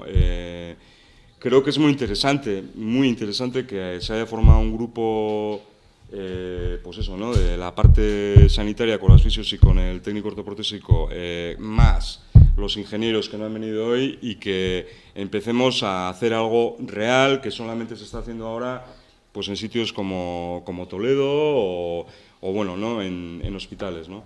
Entonces, bueno, pues en ese sentido aprendiendo todos. Bukatzeko, Xavi. Y bueno, y paralelamente a esto, bueno, ya pues tampoco queremos quedarnos solamente en el exoesqueleto. Creemos que esto tiene que ir generando actividad en torno a este producto, y comentar también que ahora mismo pues empezaremos otro proyecto junto con Mondragón Universitatia, con los grados de Ingeniería Biomédica y el máster de Diseño de Productos. Y bueno, lo que tenemos como objetivo es impulsar el diseño de nuevos productos en el ámbito clínico, pues que de alguna forma faciliten o ayuden bueno, pues en las diferentes especialidades de un ámbito clínico, ¿no? Ahí empezaremos en enero, de hecho, con el proyecto. Lo que sí, ahí sí solicitaremos en la colaboración de Osakidetza o de algún otro bueno, pues, centro, porque lo que se va a hacer es que alumnos de estas especialidades, junto con los profesores responsables, lo que van a hacer es una fase de observación en estos ámbitos clínicos repartidos en diferentes especialidades, y luego tendrán como reto el diseñar productos que de alguna forma faciliten o mejoren la actividad de los clínicos. Entonces, y de ahí queremos ir generando de alguna forma lo que es impulsar nuevos proyectos de emprendimiento en todo este ámbito de las biociencias, pero siempre estamos de alguna forma orientados a productos de fabricación. Fabricación que de alguna forma, bueno, también comentar que este exoesqueleto, los que se han fabricado, los 6 o 7 que se han fabricado ya, todas las piezas que se han podido fabricar, bueno, de fabricación más o menos sencilla, es decir, los reductores y todas estas cosas no se pueden fabricar aquí, pero lo hemos hecho con empresas de la comarca. Este es otro de los objetivos, segundos objetivos del proyecto, era pues que de alguna forma nuestras empresas pues tengan otras líneas de fabricación, ¿no? Entonces, con este nuevo proyecto que empezamos con Mondragón, pues de lo que se trata es de seguir generando potenciales productos en este ámbito y que la fabricación la podamos desarrollar desde la comarca. Esté aquí porque este tipo de exoesqueletos pues nos los llevan presentando desde hace más de 10 años. Pues el Rewalk, yo creo que hace más de 10 años que se presenta. Ahora yo creo que aquí en nuestro entorno, o en Goodman, el que tienen es el Exobionics, que incluso es para niveles más altos, cervicales de C7, y bueno, que están ya en uso. Pero ¿qué ocurre? Como con el Rework, que hubo alguna delegación, pero luego hay cualquier problema y no solo es la fabricación, es el mantenimiento, las averías. Entonces, muchas veces son empresas extranjeras con que tienen su equipo un poquito para la formación, de la colocación del aparato, uso, entrenamiento, pero ante cualquier avería, como ha podido pasar hoy, en este caso, que espero que salga bien el proyecto y que llegue ya al uso, que podamos acceder todos, pues una ventaja sería eso, que ha estado fabricado aquí y que me imagino que el mantenimiento también sería aquí. Cualquier avería, eso facilita el acceso, acorta la espera hasta que se arregle el problema. Quiere decir que para el paciente, que luego el paciente pues tiene un seguimiento a largo plazo, pienso que es muy útil el poder que tuviéramos algo así cerca, ¿eh? Entonces,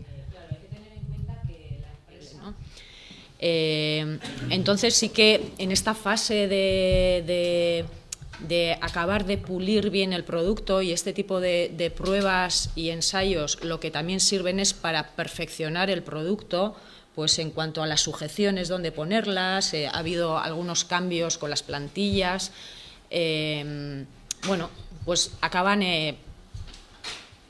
ayudan a perfeccionar el producto, pero va lento. O sea, toda la parte, el certificar toda la parte electrónica del sistema, etcétera, pues les está llevando muchísimo tiempo, ¿no? Pero sí es verdad que luego la ingeniería está aquí, la tecnología está aquí y la fabricación, pues de la mayoría de las piezas también, ¿no? Aquellas que ya tienen un componente tecnológico muy alto, ¿no? Pero sí, y la idea es pues eso, ir probando poco a poco. También hay que decir que es el único exoesqueleto de los 5 que hay que tiene articulación en el tobillo, con lo cual pues supuestamente el movimiento es más natural. Y bueno, y ahora estamos pues bastante ilusionados pues con empezar a probarlo, ¿no? Porque es eso, llevamos mucho tiempo oyendo hablar de los exoesqueletos, pero queremos ver realmente cuáles son los beneficios que aporta cuanto... Es muy... A ver, o sea, el probarlo con 2 personas no nos puede llevar a conclusiones, será un avance más. Yo creo que lo novedoso es que se puede hacer aquí, bueno, que podamos hacer un equipo de trabajo con un producto que se va a fabricar aquí tan, como decías, ¿no? que siempre hemos oído hablar desde hace años, pero que no se fabrica aquí, y que empecemos o sea, aprender a testarlo también tiene tema, porque quiero decir, los ingenieros están muy preocupados porque no les falle la rodilla ni les falle ningún componente. Nosotros estamos muy preocupados porque no aparezca una úlcera por presión ahí donde tienes que colocar ese punto de... Quiero decir, ya habíamos trabajado teníamos o sea, otra persona que iba a ser el lesionado medular que iba a probar el exoesqueleto con una lesión más baja, que nos parecía más apropiado, pero finalmente pues una úlcera por presión que, bueno, pues te echa a tirar todo, o sea, se va por tierra, ¿no? Entonces, nosotros estamos preocupados porque cuando empecemos en enero no se nos pongan enfermos ninguno de los dos, ver cómo son gente muy echada para adelante, en el sentido de que lo ponen todo, quieren probar todo tipo de rehabilitación, pero, bueno, ahí son las fisios las que van a medir, va a haber ver qué consumo de energía tienen, cómo les afecta, es decir, la parte de ingeniería está muy preocupada porque el producto tecnológico esté al 100% y nosotros estamos muy preocupados, o sea, nuestra preocupación o el interés es que las personas que lo van a usar estén bien, tanto en todos los sentidos. Es un reto para las personas que lo van a probar, para nosotros, porque es la primera vez que lo hacemos, y claro, para los ingenieros también, ¿no? Entonces, bueno, conclusiones con estas dos personas se van a sacar unas cuantas de qué métodos, o sea, qué cosas vamos a aprender, qué cosas hay que medir. Hay unas referencias ya, por supuesto, estamos en contacto con el Hospital de Toledo. Ellos han medido una serie de cosas, las fisios nos podrían hablar más, qué es lo que van a medir ellas. Van a medir algunas, pero han decidido que con estas personas en concreto, porque al final el trabajo es muy individual, ¿no? Cada persona tiene unas... Entonces, con estas dos personas en concreto, pues van a medir otra serie de cosas y van a intentar... Y bueno. Entonces, el Basque Health Cluster es la asociación de empresas de biosalud de Euskadi. Hasta hace exactamente casi un año era el Basque Biocluster, y hubo un análisis estratégico en el que decidieron que las empresas que estaban en el clúster de biociencias mayoritariamente aplicaban al sector salud, pero que aquellas empresas que estaban haciendo desarrollos de dispositivos médicos, de lo que estamos hablando hoy aquí, pues no se veían reflejadas y no estaban recogidas en ningún clúster. No podían agruparse para compartir bondades y maldades del sistema, para poder, de alguna manera, llevar agrupadas sus necesidades. Entonces, en el cambio que se le da al clúster, se decide que sea, por un lado, denominación Basque Health Cluster, para que todo aquel que trabaje para el mercado de la salud se vea recogido en esta asociación. Y, por otro lado, se decide que se quiera traer al clúster, sobre todo, hacer una apuesta en la cadena de valor de los dispositivos médicos. Es el trabajo que se ha estado haciendo este año y bueno, pues está teniendo buenos resultados, y algunas de las empresas que se han citado aquí, como Vitia, como Gogoa, como otras que se han mencionado sin decir el nombre, están ahora asociándose al clúster, y esperemos que desde el clúster podamos apoyarles en varios aspectos. Tienen, por un lado, en la colaboración que es muy necesaria entre empresas y público-privada, en la internacionalización, porque el mercado no es el mercado de Euskadi, competimos, lo acabáis de decir, con empresas multinacionales muy potentes, y en Euskadi tenemos empresas muy pequeñas que habrá que apoyarle mucho desde las instituciones para que podamos competir en este mercado.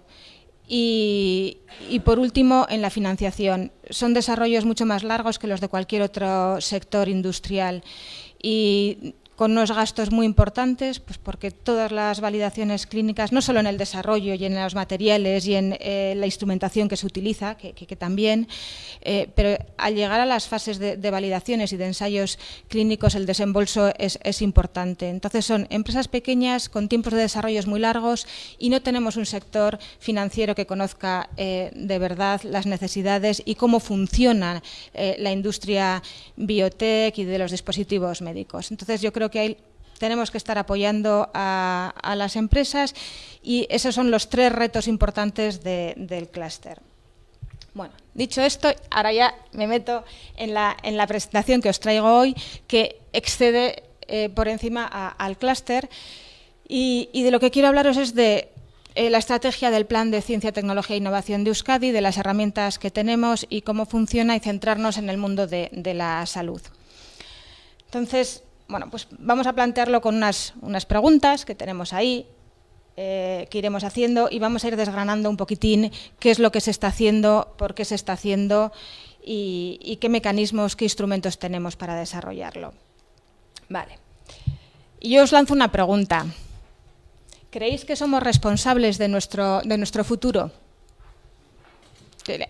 Levantad la mano los que creáis que somos responsables de nuestro futuro. Vale, como personas, es impresionante. Como personas, primero, como sociedad, después, y como empresas, efectivamente yo también creo que somos responsables de nuestro futuro.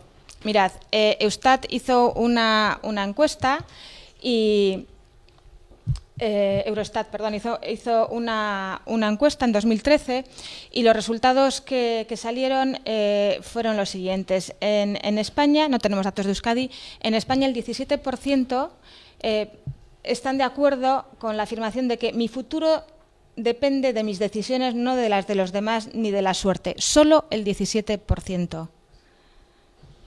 Un 83% cree que depende de los demás, del resto.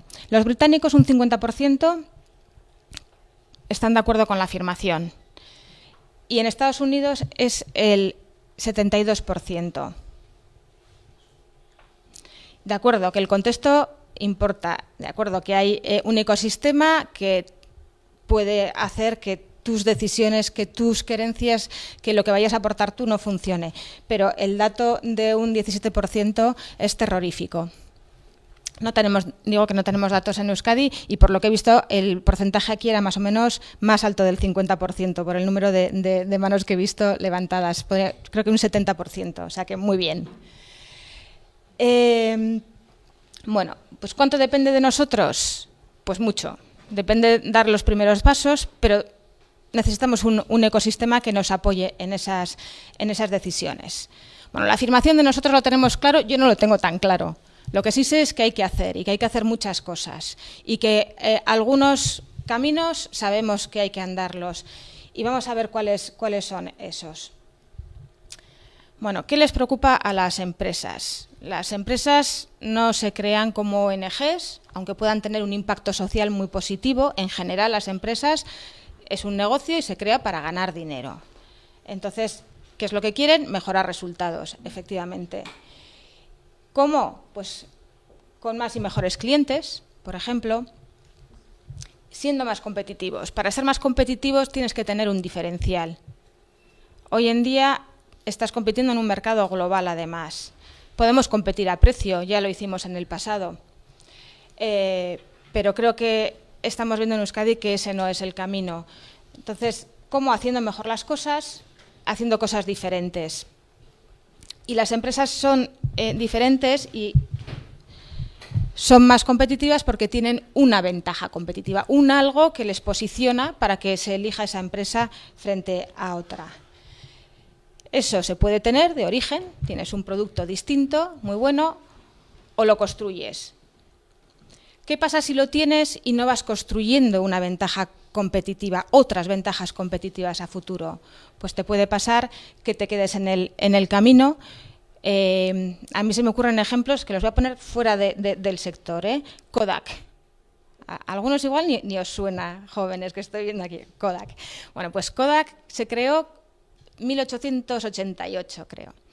Y ¿os acordáis de las películas antiguas, cómo hacían las fotos antes con un cristal y cómo... Bueno, pues a Kodak se le ocurrió hacer una cosa en celulosa, poder hacer luego como un disco en el que podían hacer hasta 10 fotografías, después creó el rollo, después de crear el rollo de fotos...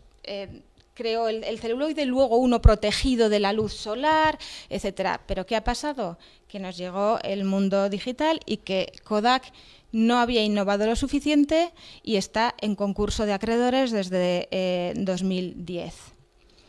Bueno, ¿qué han hecho? No han innovado, diversificaron un poquito, sí. Pues mira, vamos a hacer las películas estas, las de rayos y tal, para... Bueno, pues muy bien, tienen unas películas, pero es que hoy en día las imágenes de rayos X tampoco se positivizan en papel. Han ido perdiendo. En 2012 contrataron a uno de los directores que ha pasado por Google, por estas grandes. Bueno, lo que se les ha ocurrido es que van a hacer teléfonos ahora.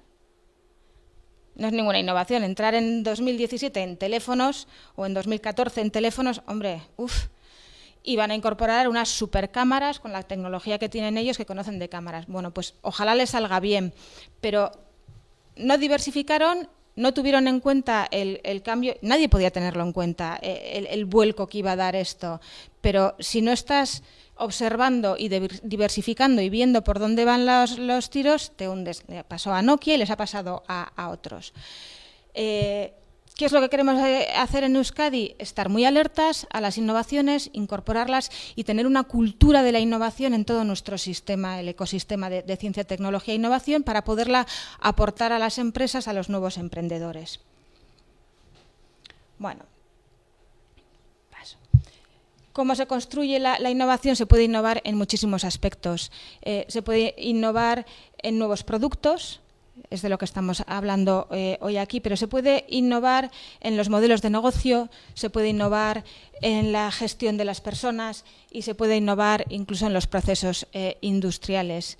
Y para eso tenemos que formar a las personas y tenemos que formarlas en el cambio continuo, en estar preparados para formarnos durante toda la vida, para ser flexibles, para colaborar. Hablabais hace un momento del lenguaje entre ingenieros, sanitarios, científicos. Yo he pasado por ese recorrido también de codesarrollos con ingenieros y es cierto que bueno, pues tardas un tiempo hasta hablar el mismo idioma, pero luego lo que recorres y los desarrollos que consigues hacer son fantásticos y además es que llegas a cosas muy competitivas porque son originales, porque son nuevas, porque has estado en esos mestizajes de tecnologías que generan nuevos productos. Tener visiones de un problema de distintos especialistas es siempre muy enriquecedor.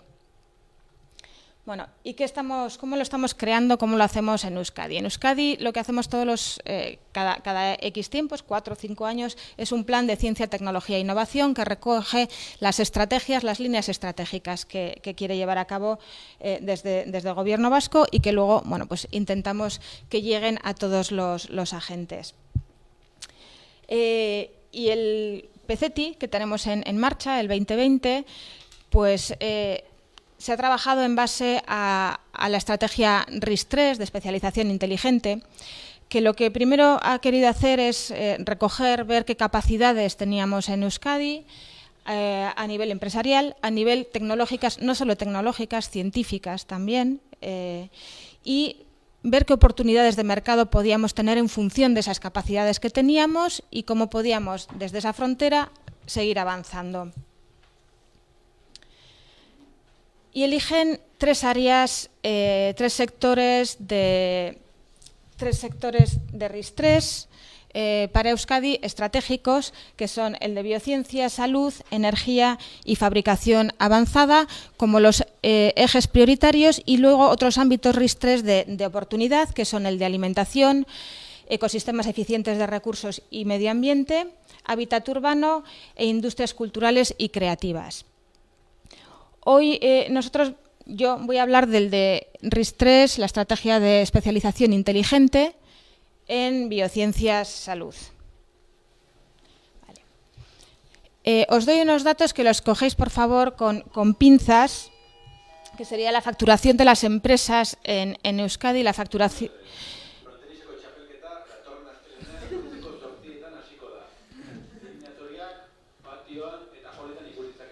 Bakizue.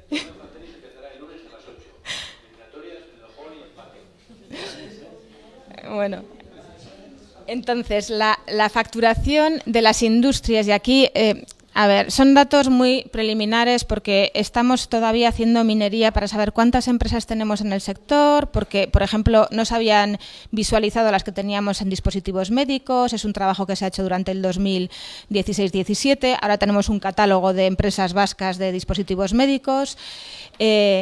Pero bueno, la estimación es que estaríamos en una facturación de 600 a 700 billones de euros de la industria. Aquí no entraría para nada la economía que pueden generar los centros tecnológicos, las universidades, los CICs, clínicas privadas, etcétera, que también trabajan para el sector salud. Con lo cual sería industria-producción. Podríamos estar hablando de un 4% del PIB industrial. Pero, bueno, pues son cifras todavía un poco preliminares. ¿Qué pretende el RIS3 salud, biosalud? Pues lo que pretende es que consigamos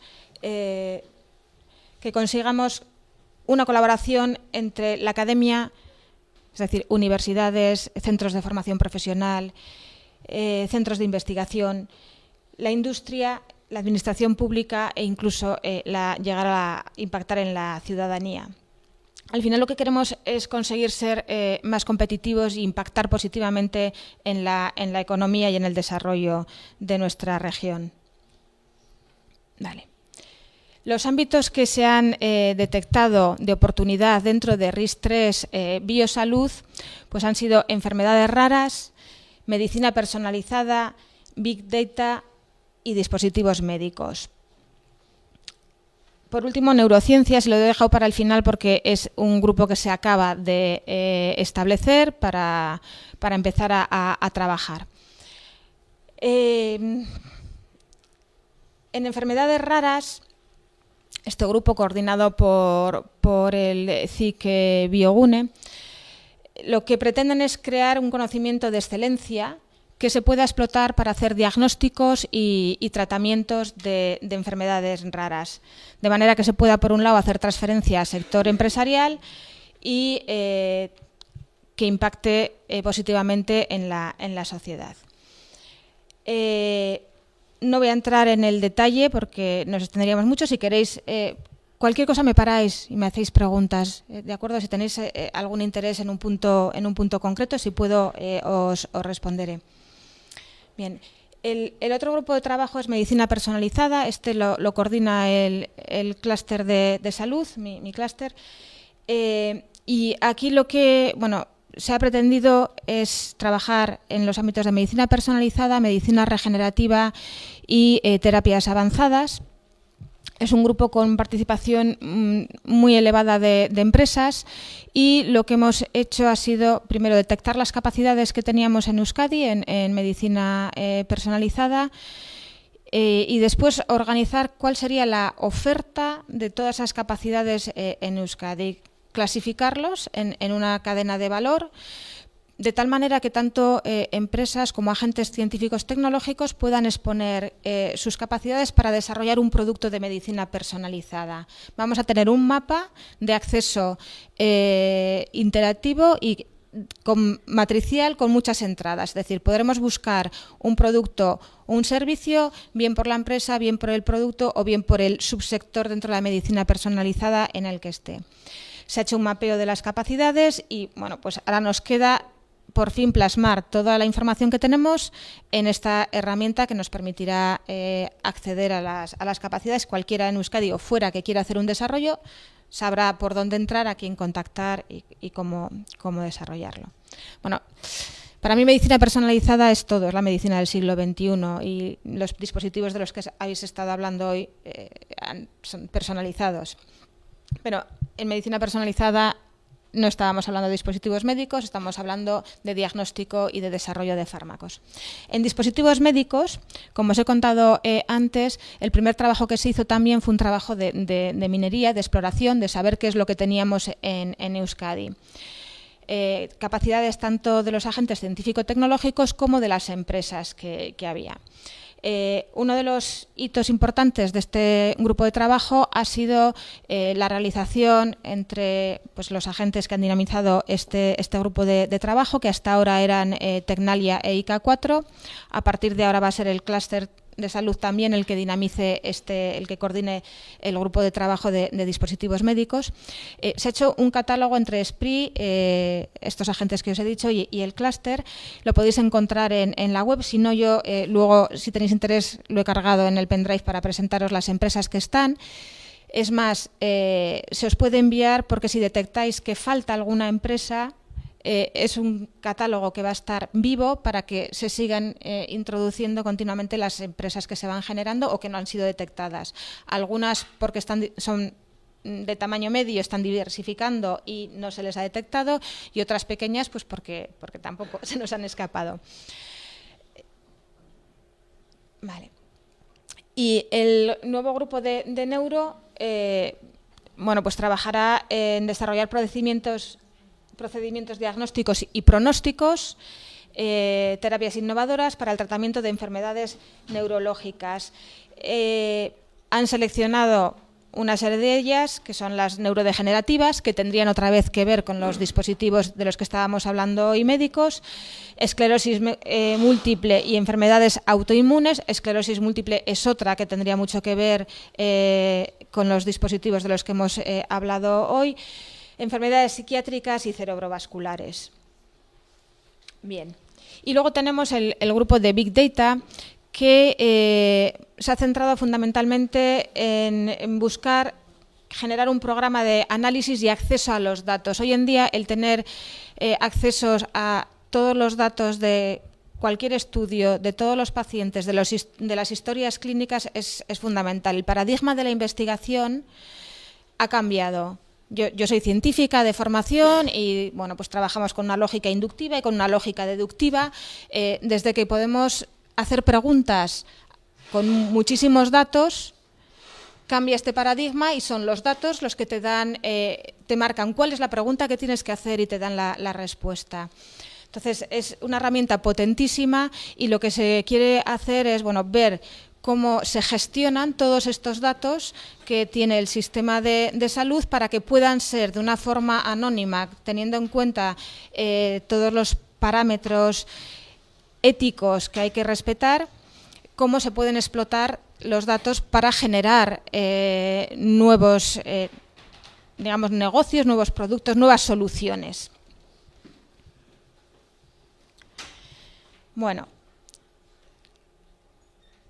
por lo tanto, los datos, los ámbitos de oportunidad seleccionados: enfermedades raras, medicina personalizada, neurociencias, Big Data y dispositivos médicos. Vale. A mí esta diapositiva, que es un poco barroca, está muy cargada, pero me gusta presentarla. No es mía, yo la he modificado, es del PCETI y es también del Plan Estratégico de Innovación del Departamento de Salud.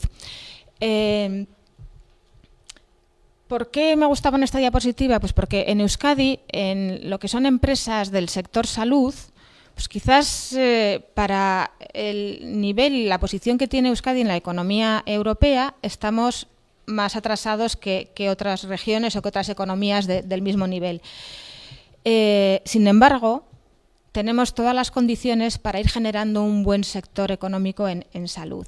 Y esas condiciones son estas que tenemos aquí, las capacidades de I+D+I en Euskadi en el sector.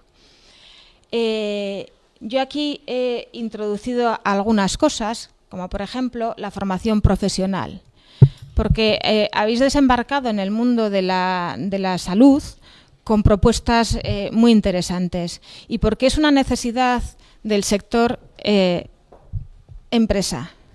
Las empresas se generan porque hay un conocimiento que está en los centros tecnológicos, en los centros de ICA4, en Tecnalia, está en los CICs, en los BERCs, está en el sistema público de salud también, y ahí ya veremos después que hay que potenciar que ese conocimiento sea transferible a empresas o que sea transferible también como producto o servicio dentro del propio sistema. Y eso ocurre en otros países. Yo he trabajado de esta manera, he trabajado en la parte científica de un hospital, transfiriendo después a la parte práctica asistencial los servicios, las tecnologías que desarrollábamos. Y eso en Euskadi tenemos que acelerarlo. Bueno, de todo este conocimiento surgen empresas. Otras empresas, pues tenían más solera, venían de antaño, están diversificando y lo que encuentran es una colaboración y una cooperación con estos agentes que les pueden transferir su conocimiento. De todos esos centros están surgiendo startups, pequeñas empresas, spin-off, como le queramos llamar, y tienen que encontrar no solo un ecosistema de conocimiento, sino un ecosistema financiero y de apoyo institucional potente, porque la mortalidad es elevada del sector y porque tienen necesidades financieras muy, muy elevadas. Y ahora os he traído algunos ejemplos de desarrollo que se han hecho no con todo el entramado del ecosistema, hemos seleccionado solo los que se han hecho con Osakidetza.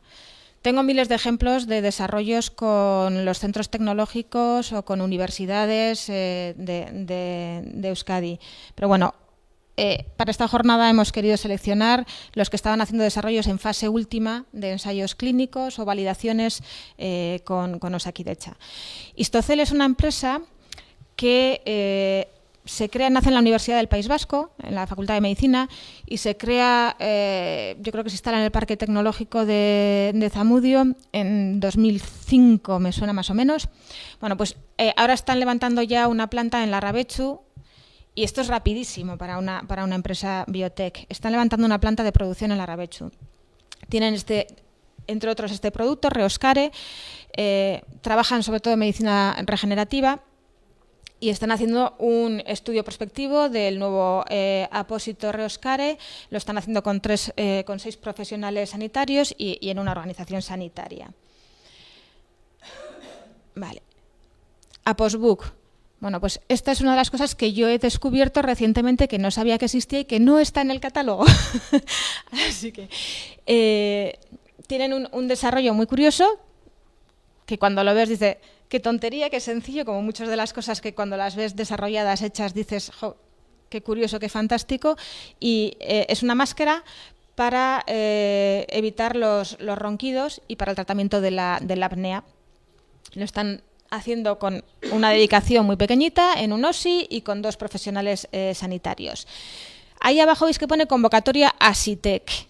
Eso quiere decir que está presentado a un programa de financiación del Departamento de Desarrollo Económico e Infraestructuras, que está financiándolo con una parte de subvención. Vale. Bueno, y aquí tenemos 2 empresas, IMASMED y Faes Pharma. IMASMED es una empresa de Gasteiz que en este proyecto lo que está haciendo es buscar asesoramiento en un proceso de preparación de la certificación de un hidrogel para pues las inyecciones articulares en rodilla. Faes Pharma es la empresa grande farmacéutica que tenemos en Euskadi, que cotiza en bolsa, que es una empresa familiar, que lleva toda la vida. Y para Faes Pharma, Osakidetza lo que está haciendo es una asesoría de desarrollo de 5 áreas terapéuticas. Vitia, la hemos citado antes, está en Donosti, en Miramón. Es una empresa pequeñita, con muchísimo potencial. Y lo que está haciendo ahora son un trabajo de asesoría con Osakidetza y de estudio clínico para un sistema robótico de rehabilitación de pacientes afectados en las extremidades superiores. Y además colabora con otra empresa que está en Vizcaya, que suele hacer rehabilitación virtual y que tiene programas de adherencia a tratamientos y a rehabilitaciones muy, muy interesante. Y es muy interesante las colaboraciones complementarias que se están generando entre empresas. Optimus es de una empresa de Áraba. Esto es una diversificación de una empresa que se dedicaba a la fabricación por aditivación 3D. Y que muchas de estas empresas que estaban trabajando para otros sectores han visto que sabían hacer cosas y que podían aplicar a un sector de mayor valor añadido y que tenían algo que aportar. Una de ellas es Optimus, hay otras como Mizar, aquí hemos visto también los desarrollos que estáis haciendo. Empresas que conocen la fabricación 3D, que conocen los materiales y que aplican a este mundo. Optimus está haciendo un trabajo de desarrollo de férulas ortopédicas a medida, personalizadas, y en este momento tiene un estudio clínico en un OSI y con 4 sanitarios. Bueno, ¿cómo participar? Instrumentos disponibles. Aquí os voy a contar solo una parte muy pequeñita, que es la parte de cómo colaborar con el sistema de salud público vasco. Si queréis luego que hablemos de qué marcos de ayuda hay o qué financiación o qué ayuda al desarrollo o cómo se puede colaborar con los agentes de ciencia y tecnología y cómo el Departamento de Desarrollo Económico puede apoyar proyectos y creación de empresas, también podéis consultar. Bueno, tenemos el programa Innosasun. Innosasun es un programa que se crea y es la puerta de entrada, quiere ser el portal de todo aquel que quiera hacer un desarrollo colaborando con el sistema público de salud. Entonces, si somos un centro académico, universitario, lo que fuera, si somos una empresa, seamos quien seamos, un centro tecnológico y queremos hacer un desarrollo en el que consideramos que necesitamos trabajar con los sanitarios del servicio público de salud, la puerta de entrada se llama Innosasun. Yo os dejaré todas las presentaciones. Ahí están los enlaces para ver cómo se accede a Innosasun. Y cuando nosotros queremos una asesoría estratégica, una orientación, estudios de demostración, muestras, ahí tenemos al biobanco, datos para estudios de mercado, en fin, toda esta oferta la podemos canalizar a través de Innosasun, que nos va a poner en contacto con el equipo de clínicos o de personas dentro del sistema que pueda darnos soporte y que pueda ayudarnos. Como os he dicho, a mí me parece fundamental cuando vamos a hacer un nuevo desarrollo desde el principio estar con los sanitarios, con los clínicos, porque son los que deben marcar las especificaciones finales de producto y si no, podemos fracasar. Entonces, tenemos ideas fantásticas, contrastémoslas con ellos y si lo ven, entonces adelante. No es garantía de éxito, pero si no lo ven, es garantía de fracaso. Bueno, y tenemos el programa Valiosasun, que es ya más un programa interno del Departamento de Salud, que lo que quieren es, a partir de la investigación que se está haciendo en sus centros, ponerla en valor y bueno, facilitar el avance en la cadena de valor de estas investigaciones, de tal manera que puedan incluso hacer desarrollos más industrializables, avanzar en los TRLs y llegar bien a incorporarlos en el sistema o a poderlos transferir a las empresas estos desarrollos, ¿no? Vale. Y por último, la última herramienta que tenemos es la compra pública innovadora. Bueno.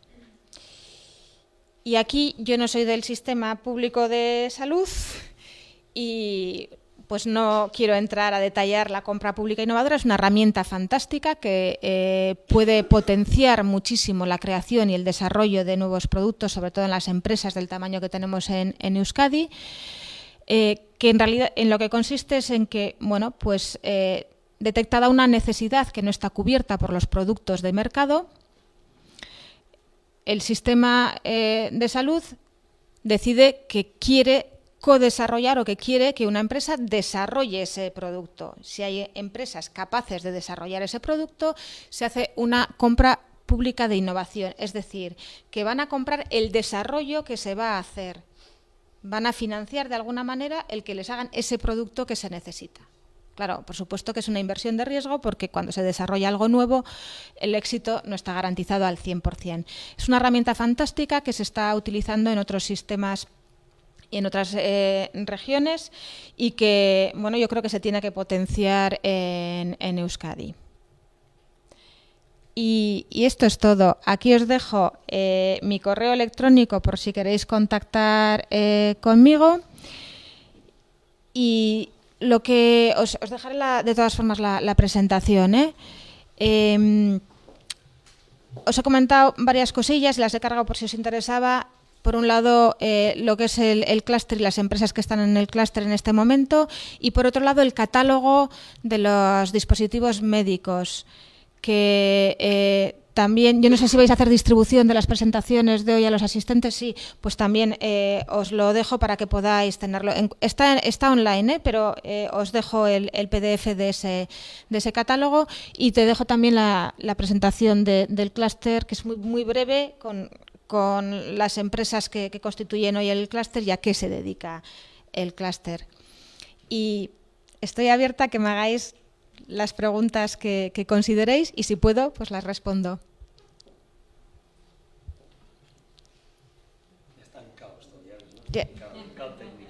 Cao. Es que menudas horas, ¿eh? Los requisitos para entrar al clúster como empresa. Depende de qué tipo de empresa tienes unas condiciones de entrada. Las empresas grandes tienen una cuota de inscripción de 5.000 euros y una cuota anual de 5.000 euros. Las pymes tienen una cuota de inscripción de 1.000 euros y una cuota anual de 1.000 euros. Y las startups, y esto es una cosa que conseguí yo de la junta directiva, tienen 0 de inscripción y durante los 3 primeros años 300 euros anuales. Porque yo había empezado a hacer ejercicios en los que cosas que eran para el clúster las estaba sacando fuera del clúster y ofreciendo a otras empresas, porque veía que los que más necesitaban el apoyo del clúster y que les llegaran las herramientas que ponían las instituciones al servicio de las empresas eran las pequeñas. Y bueno, dije, pues lo que tienen que hacer es arrimarse a las empresas de más tamaño para poder colaborar con ellas y para estar en el ecosistema. Entonces, bueno, tenemos esta fórmula para las startups. El año que viene, ya a partir de enero, serían aquellas que tengan un NIF de 2015, las que todavía entrarían, es 2015 en adelante, las que entrarían en el formato startup. ¿Cuáles son los beneficios de pertenecer? Bueno, a ver, el clúster es pequeño. En este momento somos unas 40 empresas. Mira, estamos trabajando, por un lado, en los RIS3, en la definición de las estrategias de especialización inteligente. Lo que ahí se pretende es llevar las necesidades de empresas a las instituciones. Se hace una defensa de las necesidades de las empresas en las administraciones y luego lo que hacemos es, por un lado, para las pequeñas, vamos a crear ya un grupo de trabajo de financiación para buscar inversores. En Euskadi hay pocos, pero los pocos que haya queremos que conozcan a las empresas del clúster. Vamos a buscarlos fuera de Euskadi y vamos a hacer misiones incluso fuera de Euskadi para buscar inversores para las pequeñas empresas. Todas las fórmulas de financiación hay. Cualquier tipo de innovación es fantástica, incluso el crowdfunding. Hemos visto empresas que han levantado bastante capital en crowdfunding, nos ha sorprendido, pero lo están haciendo. Entonces, junto conmigo en el clúster hay una persona que viene del mundo de la banca, que no conoce el sector, lo está conociendo ahora, está flipando, pero que es muy interesante porque aporta, viene de haber estado en el lado oscuro de la banca, examinando los proyectos de las empresas y mirando pues eso, el riesgo que tenían para invertir o no invertir. Ahora nos lo hemos traído del lado bueno para que ayude a las empresas a presentar pues, los planes de negocio y los proyectos a los inversores. Y luego internacionalización, el tercer eje, bueno, colaboración por supuesto, y el tercer eje es la internacionalización. El clúster es pequeño, tenemos las fuerzas que tenemos, entonces hemos elegido dos vías. Una es Aquitania, Nouvelle-Aquitaine, son los vecinos naturales de la euroregión y además había un histórico de colaboración con ellos, con el clúster Gypso y con TIC Santé. Bueno, ahora allí están haciendo también una reorganización porque como han crecido como región con la zona de Limoges y de Poitiers, bueno, se han hecho muy grandes, están agrupando los clústers y tal. Pero ahí hay una muy buena colaboración con las empresas aquitanas. Y el otro foco de internacionalización es Boston. En Boston se concentra mayor número de empresas de biotech, biociencias, salud y estamos viendo que hay muchas oportunidades de negocio, de internacionalizar para nuestras empresas. En este momento incluso hay empresas está Biovide, que es de Donosti del Parque Mirabón, está en este momento en Boston haciendo una formación, una aceleración. Están apoyándolo los BICs, estas aceleraciones, seleccionando cada año una serie de empresas para que vayan allí. El clúster quiere también sumarse a apoyar a las empresas en penetrar el mercado internacional, el mercado norteamericano, a través de Boston, porque las empresas que han vuelto nos han dicho que es el lugar. Entonces, esos dos puntos. Eso no quiere decir que cuando se nos acercan de otras regiones o de otros países vayamos a decir que no. El clúster está abierto a todo, pero lo que no tenemos es fuerzas para nosotros lanzar estrategias hacia todas partes. Por eso hoy por hoy hemos elegido esas dos. Hay empresas en el clúster que están muy internacionalizadas en Latinoamérica y que pueden ayudar a otras empresas a penetrar ese mercado. En cualquier caso, salud es muy amplio y ya veis que en el clúster puede haber desde un diagnóstico de hígado graso hasta una tirita o un robot quirúrgico. Entonces, cada mercado es completamente distinto, sí que hay colaboraciones entre las empresas, pero abarcar todo es muy difícil. Y esto lo digo porque, bueno, pues esas son carencias que va a tener el clúster, que no vamos a poder conocer las especialidades de todos.